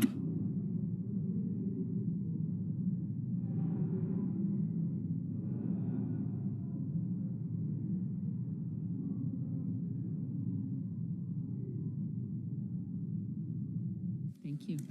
Mr. Sheehy, aye.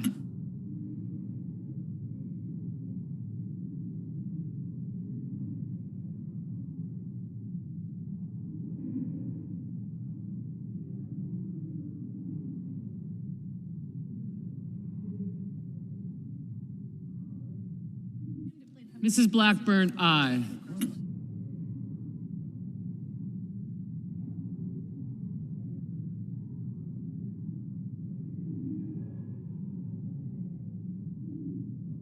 Mr. Warner, no.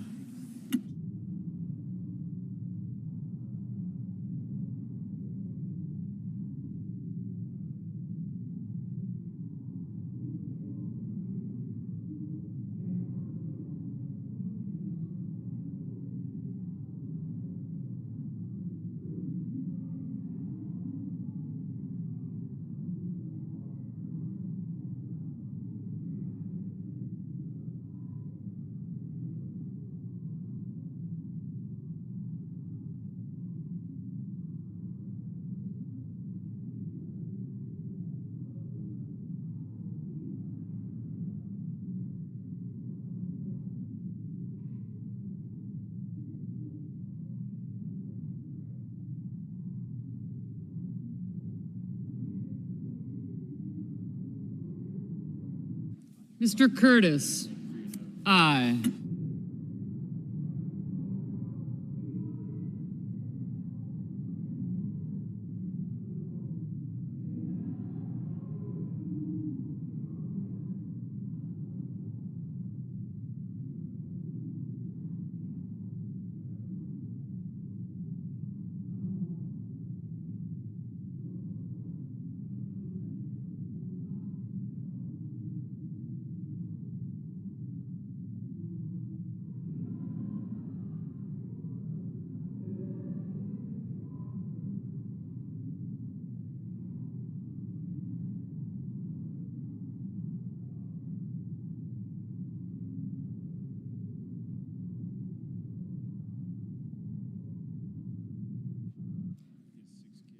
Mr. Padilla, no. Ms. Ernst, aye. Ms. Warren, no.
Mr. Schiff, no.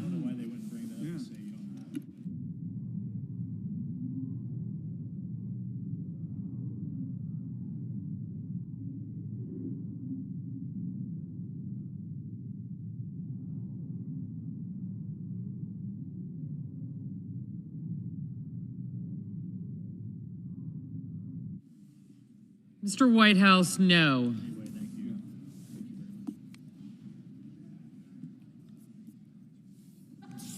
Mr. Markey, no.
Mr. Cassidy, aye.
Mr. Risch, aye.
Mr. Kane, no.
On this vote, the yeas are 53, the nays are 46. The motion is agreed to.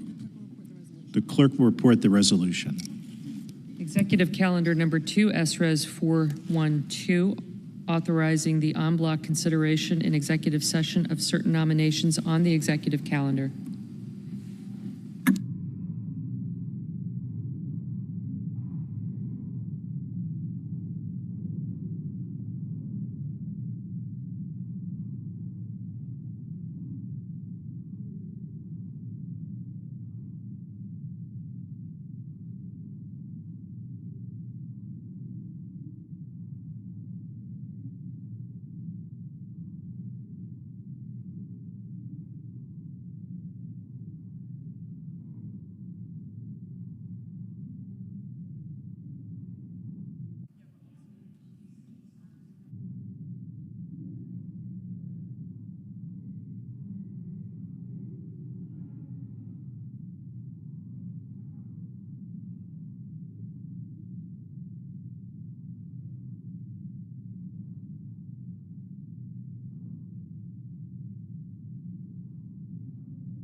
The senator from Virginia.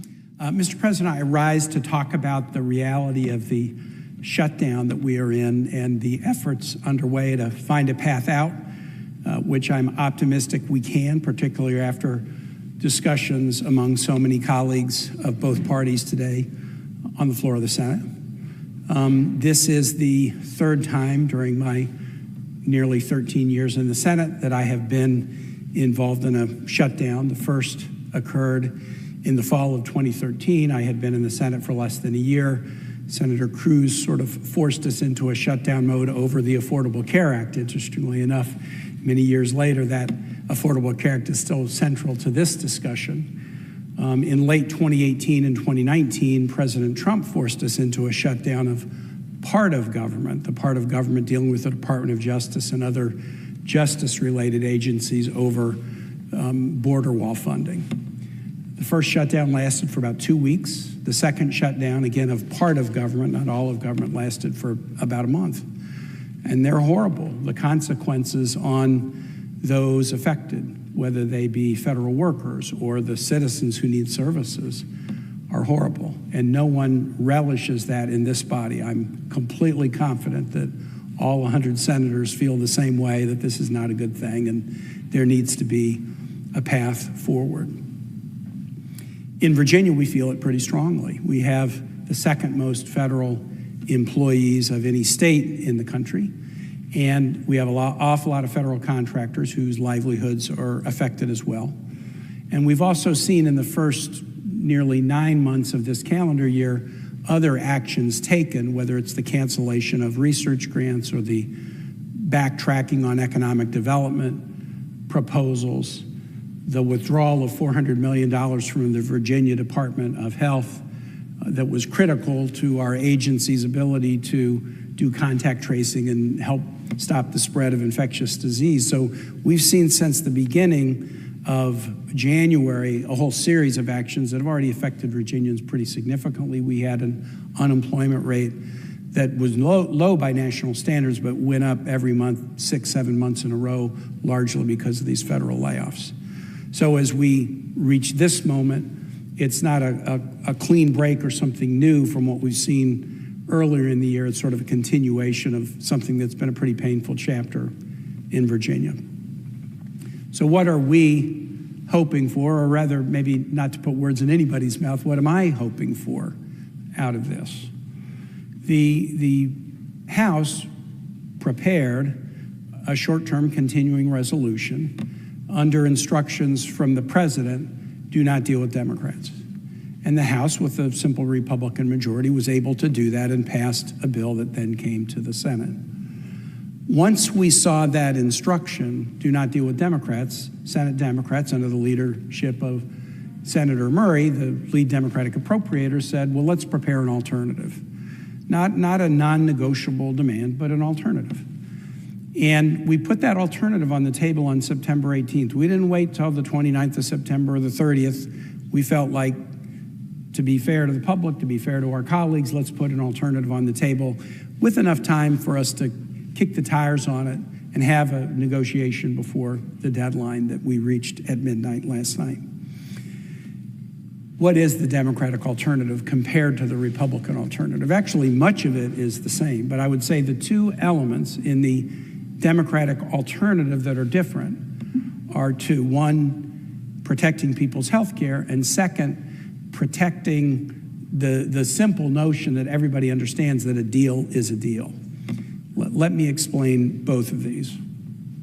On the health care side, the reconciliation bill that was passed in June, together with some other actions of the administration, particularly unilateral actions of Secretary Kennedy and the president in withdrawing health care funds from Virginia, and unilateral actions thrusting uncertainty into areas like vaccines, they've created a huge health care challenge for Virginians and for Americans.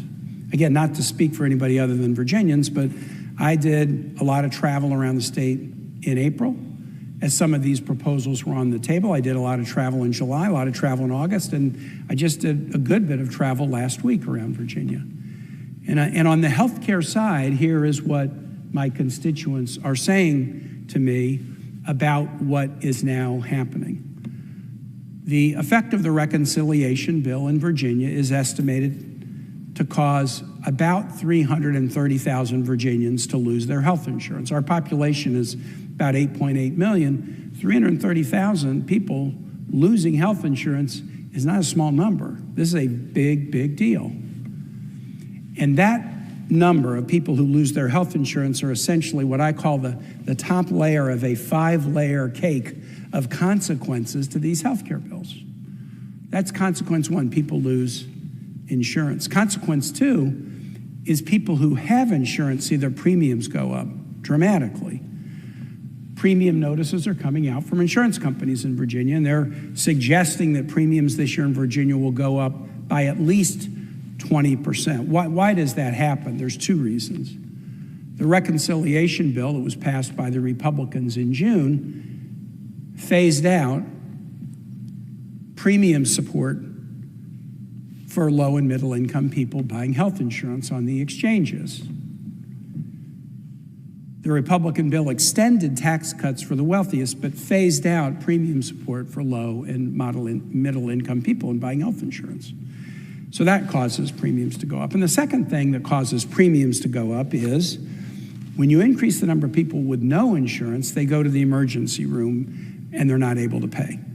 And so providers provide treatment, but then they have to charge that off to somebody, and it tends to get charged off to people who have health insurance. And so the combined effect of ACA premium support going away and a whole lot of free care that has to be paid for by somebody causes insurance rates to increase. This is happening in Virginia. It's happening around the country. So that's the second layer of the 5-layer cake of consequences of what happens when the reconciliation bill passes. The third layer is this, and this is a really, really troubling one. Providers close down. Hospitals and clinics close down. When Medicaid is affected, particularly hospitals for whom Medicaid is a huge portion of the revenue stream coming into the hospital, find that they can't make it work. A national organization that looks at hospital fiscal soundness has put about 300 hospitals in the United States on a list of hospitals that are in danger because of the Medicaid cuts, and 6 of those hospitals are in Virginia, and they're all in rural Virginia. Rural Virginia tends to be a little bit older than the rest of Virginia and tends to have a little bit higher Medicaid population than the rest of Virginia. So the hospitals that are endangered by the reconciliation bill are rural hospitals. And it's not just hospitals that are on a list of potential closure.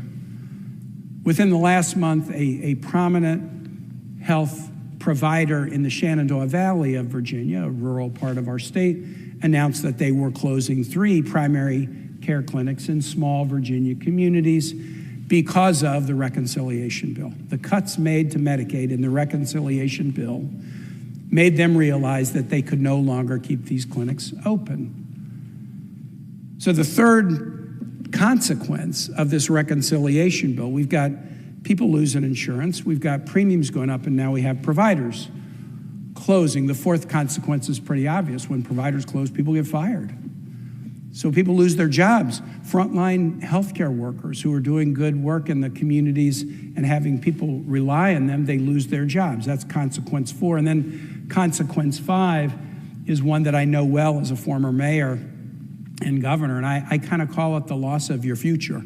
It's one thing to lose your health insurance, and it's one thing to pay more, and it's one thing to lose your provider, and it's one thing to lose your job. But if you are a mayor or a chairman of a county board of supervisors or a governor for that matter, and you're trying to encourage economic development, a new business to move into a part of the state, or a business that is in a part of the state to expand, a question you're going to get asked is, tell me about the healthcare network in this community. I may be moving executives here. I'm going to be trying to hire people here.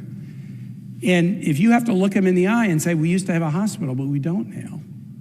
Or we had primary clinics that have closed down, and now you have to drive farther to get primary medical care. I can tell you, I have been in economic development discussions with businesses over the course of my 31 years in public life and seen the lights just go out in their eye. You know, you've just told me something that has convinced me I may not know where I'm going, but I know where I'm not going. And one of the quickest things you can do to turn that light off is to make a prospect worried about whether the employees and executives and their families will have access to good health care. And so on the health care piece of this, Mr. President, what Democrats are asking for by way of an alternative, not a non-negotiable, but by way of an alternative, is let's go into the changes that were made in the reconciliation bill and fix them.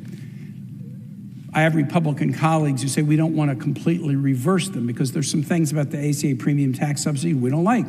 We'd like to design them differently. We'd like to negotiate, and I'm completely open to that. But I do think we ought to try to fix them. And I am heartened that a number of Republican colleagues have said, you're right, we should do that. Now, Mr. President, I have said to my Republican colleagues, coming up with a fix, even if both sides want to fix, I know this is not going to be like a snap decision. There's details. You got to dot I's. You got to cross T's. You have to analyze what the downstream consequences of any changes or fix are. I know that that is a substantive discussion where the details matter, and I'm not expecting that we would all reach an agreement immediately. So on the first point, where the Democratic proposal is different than the Republican proposal, I fully expect that this would be a negotiation that would take some time, and we needn't wait to open the government until that negotiation is completely done. We should commit to the negotiation and get in the middle of it and sit around the table and figure it out. But we needn't wait. In my view, again, this is me, not the caucus, not anybody else. This is me. We needn't solve the entire problem in order to reach a position where we fund government and reopen it. We can do it over the course of a time period that I think is being discussed in this body. The second feature of the Democratic proposal that is important to reach an accord on, I believe, is a simple notion that a deal is a deal. A deal is a deal. If we reach a funding agreement, and some have characterized the Republican proposal as a clean CR, but I would actually say it's not a clean CR unless you are guaranteed that the parties will honor it. Whatever we do, if we do something for 30 days or if we do something for 45 days, I think it is only fair to ask that a deal be a deal, that Congress fully live up to it, but the White House fully live up to it as well. We've seen throughout this year already congressional deals undone by the president unilaterally. Tens of thousands of people fired. Economic development projects that had been announced and celebrated canceled. Funds to public health agencies taken back. Again and again and again, we've seen in Virginia unilateral actions taken by the president that, in our view, undo what Congress and the White House had agreed to in previous budget resolutions. And so it's not unreasonable for us to say, well, if we're going to do a short-term, CR to try to find the path to a full-year appropriations bill, we would just want an agreement during that 30 or 45 days, whatever it is, that a deal is a deal. That we not write it, agree to it, celebrate reopening government, and then have President Trump on day 2 start to fire a whole lot of people, or claw back more money from the Virginia Department of Health, or cancel more economic development projects in Virginia. Let's just say a deal is a deal. Congress will live by our piece of it, and the White House will live by its piece of it. Virginians get this. I was traveling around this weekend, and Virginians do not want government to be closed. They want it open. And they said to me, keep government open. And I said, we want to get that deal, just like you do. We want to get a deal. But if I said to Virginians, and on that deal, Congress should live up to it, right? Right. And on that deal, the president should live up to it, right? Right. People get that a deal is a deal. It's not a complicated theory of government or an argument about democracy. It's just basic fairness that when parties reach an agreement and shake hands, that both parties have to honor it. And so what I am looking for very significantly in these discussions is an agreement for the White House that whatever the short-term period is, they will not take punitive actions against my state, against the state of Indiana, against the city of New York, or against anyone, or against any particular program that is part of a congressional appropriations bill that's already in process, that they will not selectively pick out programs to attack or individuals to fire during the course of that agreement. Now, I think we have to have that longer discussion about an ultimate year-long appropriations bill about a deal is a deal. But all I'm looking for here, and all Virginians are looking for here, is that we would reach that agreement during the pendency of some short-term CR as we try to negotiate a full-year agreement. We can do this. We can do this. We ought to do it. For a reason of fiscal conservatism, during the last shutdown in 2018, 2019, I was able to sort of strategically put a bill on the floor on a day much like today, a Thursday during a shutdown, and get colleagues to unanimously agree with the principle that in the event of any shutdown, federal employees would get back pay. It used to be in the old days, if there was a shutdown, you had to fight about back pay after, but now there's a back pay guarantee. When there is a shutdown, people are guaranteed back pay. And so that makes shutdowns really foolish. Like, you're going to shut down, you're going to lock people out of their office, you're going to tell them they can't do the work, and then you're going to write them a paycheck anyway. The fiscally conservative answer when there is a back pay guarantee is to end this quickly so people can go back in their office and serve their fellow Americans. The fact that we, I believe, have narrowed the point of division down to, can we find a path forward to negotiate healthcare fixes even if we don't agree on all the details right now? And can we reach an agreement that a deal is a deal, which is a reasonable request?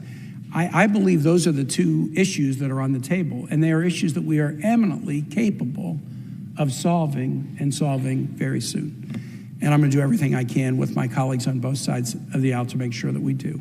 And with that, Mr. President, I thank you and I yield the floor.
Senator from Washington. Thank you, Mr. President. I believe every senator knows and agrees that our constituents are concerned about the cost of health care.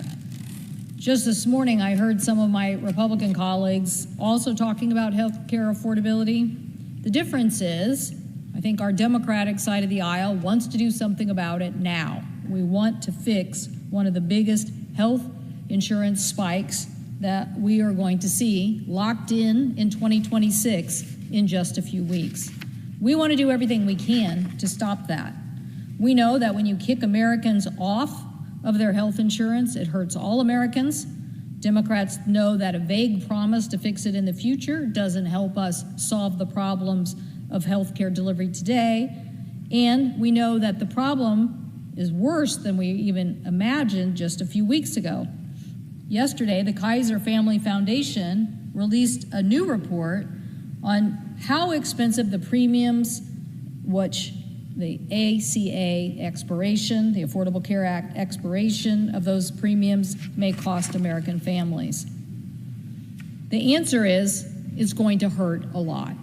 The new report that found that out-of-pocket premiums for a single person would more than double on average next year if the enhanced premium tax credits expire.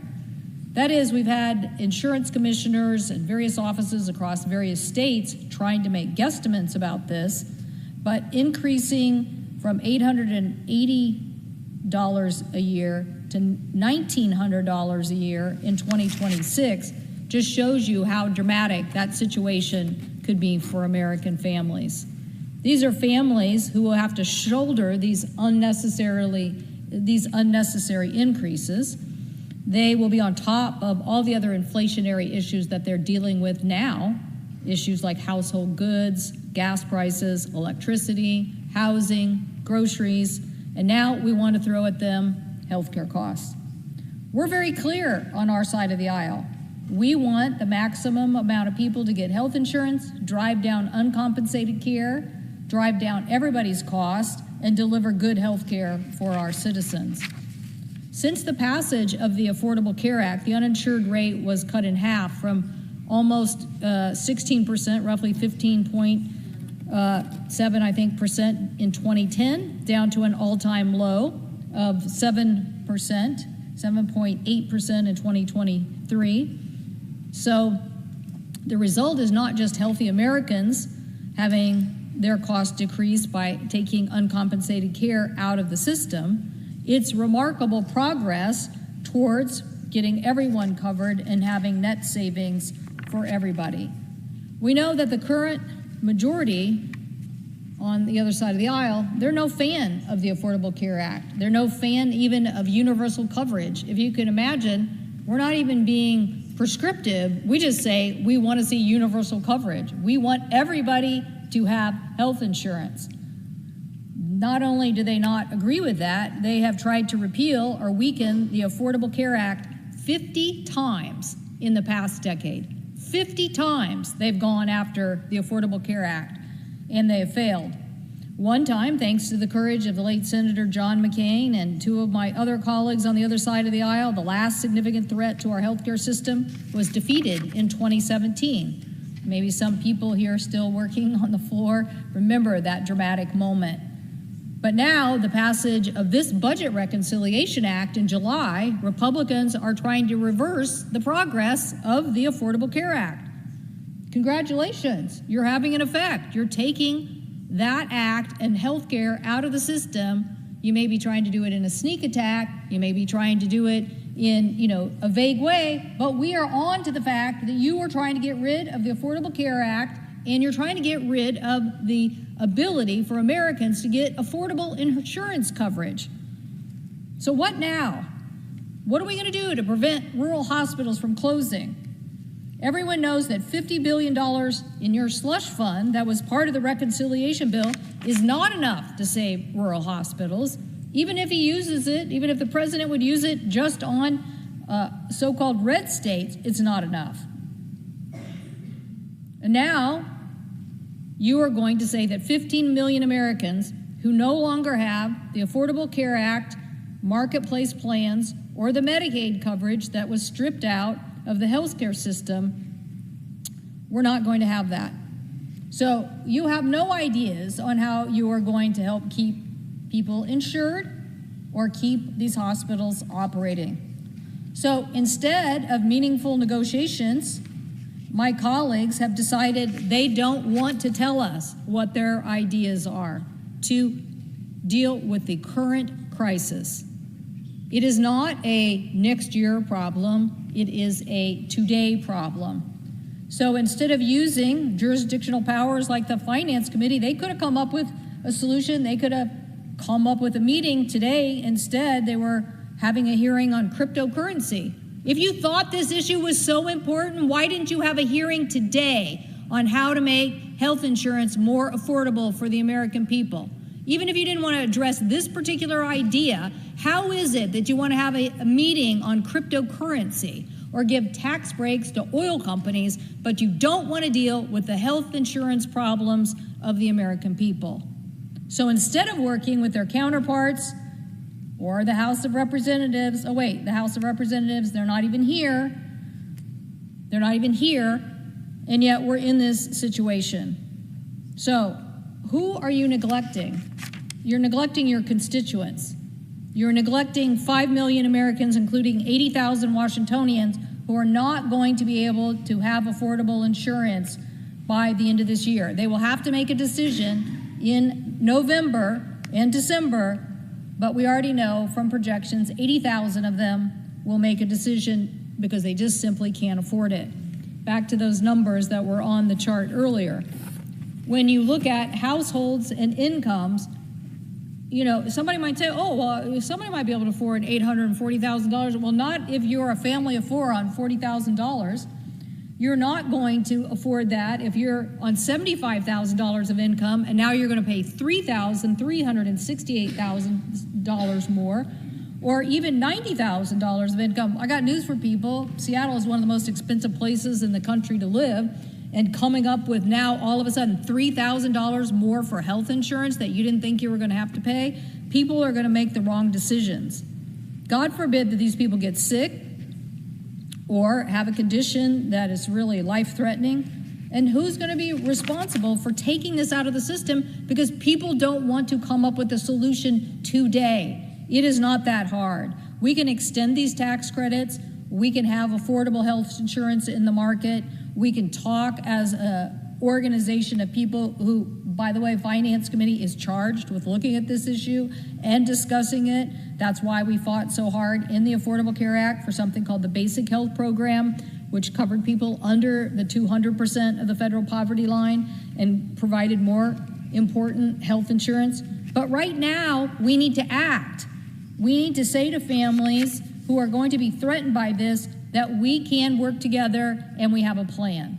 And our plan is going to be able to be implemented immediately. Immediately. What is more important than having millions of Americans lose their health insurance and then basically say, we don't really care about this when we already are teetering on so much inflation, so much affordability issues, so much of people struggling. And if people think we really, really recovered from a post-COVID era, we haven't. People are still struggling with the aftermath and the effects of that. And now we're basically saying we're going to add to your insurance. So, as I did a few days ago here on the Senate floor, I came and talked about how states are now putting these numbers out, a lot of states. When I found this out this summer, I did many events across the state of Washington trying to bring awareness to the public about this.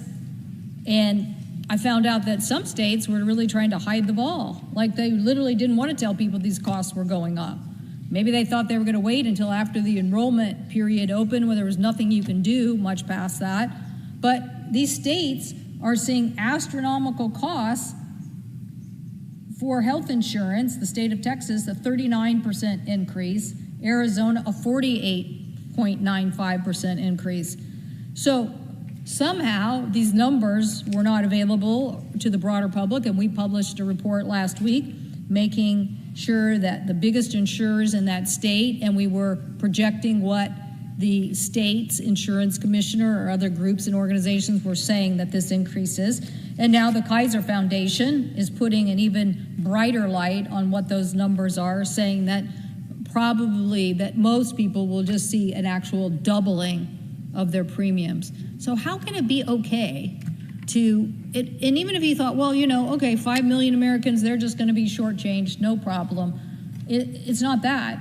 It's when those people don't have health insurance, it affects the whole system. It takes that progress we made in uncompensated care, driving it down from 16 or so percent, 15 to 16%, down to 7%, and it means that you are not raising the costs on the entire system by seeing a bunch of people with uncompensated care. We did this to cover citizens because it was the smart thing to do. And my colleagues should just come to the table and say, we agree, we need to fix this now. We agree that an open enrollment period that starts as early as October 15th in one or two states and starts for everybody November 15th is on us now. And if we don't send the right signal, this is the catastrophe that's going to happen for people, and that we really do care about affordable health insurance. At a time when we already have increases in, as I said, a lot of household items, now is not the time to put health care on the list and crush families with this extra burden. Let's sit down and get this done. I thank the President, and I yield the floor.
Mr. President. The senator from Tennessee. Thank you, Mr. President. Are we in a quorum call? We are not. Thank you, Mr. President. Well, I am coming to the floor today as we find ourselves in the middle of the Schumer shutdown. And this is a time where, indeed, instead of being in the Schumer shutdown and having these shenanigans taking place, we should be in the middle of working hard for the American people. If we were not in this shutdown and our attention focused on that, we could be working our way through the NDAA, our National Defense Authorization Act, and we could be passing our appropriation bills through regular order. But what we know, Mr. President, is this is something that the minority leader has been working on for weeks. It's what he wanted. He thinks that it is going to benefit the Democratic members of this chamber. And I just really think he is sorely mistaken on this, because the measure, the continuing resolution in front of us, is a clean CR, which means it is funding that is going to continue at levels where they were for a period of about 7 weeks while we finish exercising our due diligence and passing the appropriations bills. Now, this is something that this shutdown didn't have to happen, but as I said, it is something that appears to have been in the works and something that was really desired by those on the left. We have heard, of course, that the minority leader is not wanting to face opposition from the left there in New York. And because of that, of course, what we're seeing is our nation's business has come to a halt. Now, last night, and then again today, all but 3 of the members of the Democratic Conference voted against a stopgap funding measure, our clean CR that would have kept this government running through November 21st. And keeping the spending at current levels, this measure would have given us the time we need to be working on these appropriations bills. It would have kept us moving forward and keep us from wasting time. One of the things, Mr. President, I think is so important is shutdowns are expensive. And this is something that ends up costing us money every time we do it. And of course, we have quite a bit of national debt. Now, when we talk about completing our appropriations bills and setting our spending limits for the year and fulfilling that budget document, that portion, we have our budget document, then we move to our appropriations bills. Well, Senator Collins of Maine, who has led the Appropriations Committee, has done an outstanding job working with Republicans and Democrats on that committee, building out this appropriations process, making certain that bills moved out of the Appropriations Committee and that they are making their way to the floor. Now, one of the things that is so interesting, 8 of the 12 bills that came out of the Appropriations Committee came out with broad bipartisan support. So if you've got measures that are coming out on broad bipartisan support, why would you not move them to the floor? Why would you not want to finish out this appropriations process? And of course, it should have been finished by September 30th. It was not finished by then. So we are hopeful that by November 21st, this process can be complete and that we will be moving from a Biden budget to a Trump and Republican budget, which, by the way, is what the American people voted for when they gave a mandate to President Donald Trump on November 5th. Now, I mentioned the 12 bills. 8 of the 12 have come out with bipartisan support.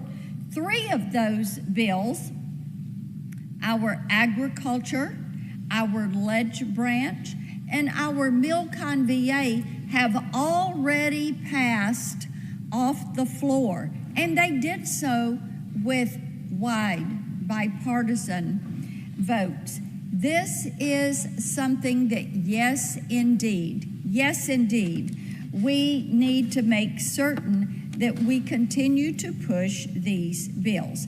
Now, by passing these approach bills, we are ensuring that we get onto the budget the American people voted for. Well, this is not what our colleagues across the aisle are saying they wanted. They don't want the clean CR. They're not wanting to move forward on these bills. Instead, their measure for keeping the government open and running is holding government basically hostage, if you will, for $1.5 trillion in additional spending. $1.5 trillion. Our national debt is north of $37 trillion. It's climbing. And of course, adding another $1.5 trillion for a few weeks is really irresponsible. In this, they're basically trying to undo what we did, the steps and the progress that we made when we did the big, beautiful bill, which is truly a bill for hard-working Americans. So I would encourage my colleagues across the aisle, it is time to come to the table. It is time to pass the stopgap measure, the clean CR. And I would remind my friends that since last year, they have voted for these funding levels 5 times. So let's come together. Let's get this passed. Let's get back on track to pass these appropriations bills. Let's keep the federal government open and working. I yield the floor and note the absence of a quorum. Ms. Alsop-Brooks.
Mr. President, Republican Leader. I ask unanimous consent the quorum call be suspended. Without objection. And I ask unanimous consent that the Senate resume legislative session and be in a period of morning business with senators permitted to speak therein for up to 10 minutes each. Without objection. Mr. President, I have 3 requests for committees to meet during today's session of the Senate. They have the approval of the majority and minority leaders. Duly noted. And Mr. President, I ask unanimous consent that when the Senate completes its business today, it stand adjourned until 12 noon on Thursday, October the 2nd, that following the prayer and pledge, the journal of proceedings be approved today at the morning hour be deemed expired. The time for the 2 leaders be reserved for their use later in the day. Morning business be closed. And the Senate proceed to executive session and resume consideration of SRS 412 post-closure. Finally, that all time during adjournment and leader remarks count post-closure on the resolution. Without objection, so ordered. Mr. President, if there's no further business to come before the Senate, I ask that it stand adjourned under the previous order. The Senate stands adjourned until noon tomorrow.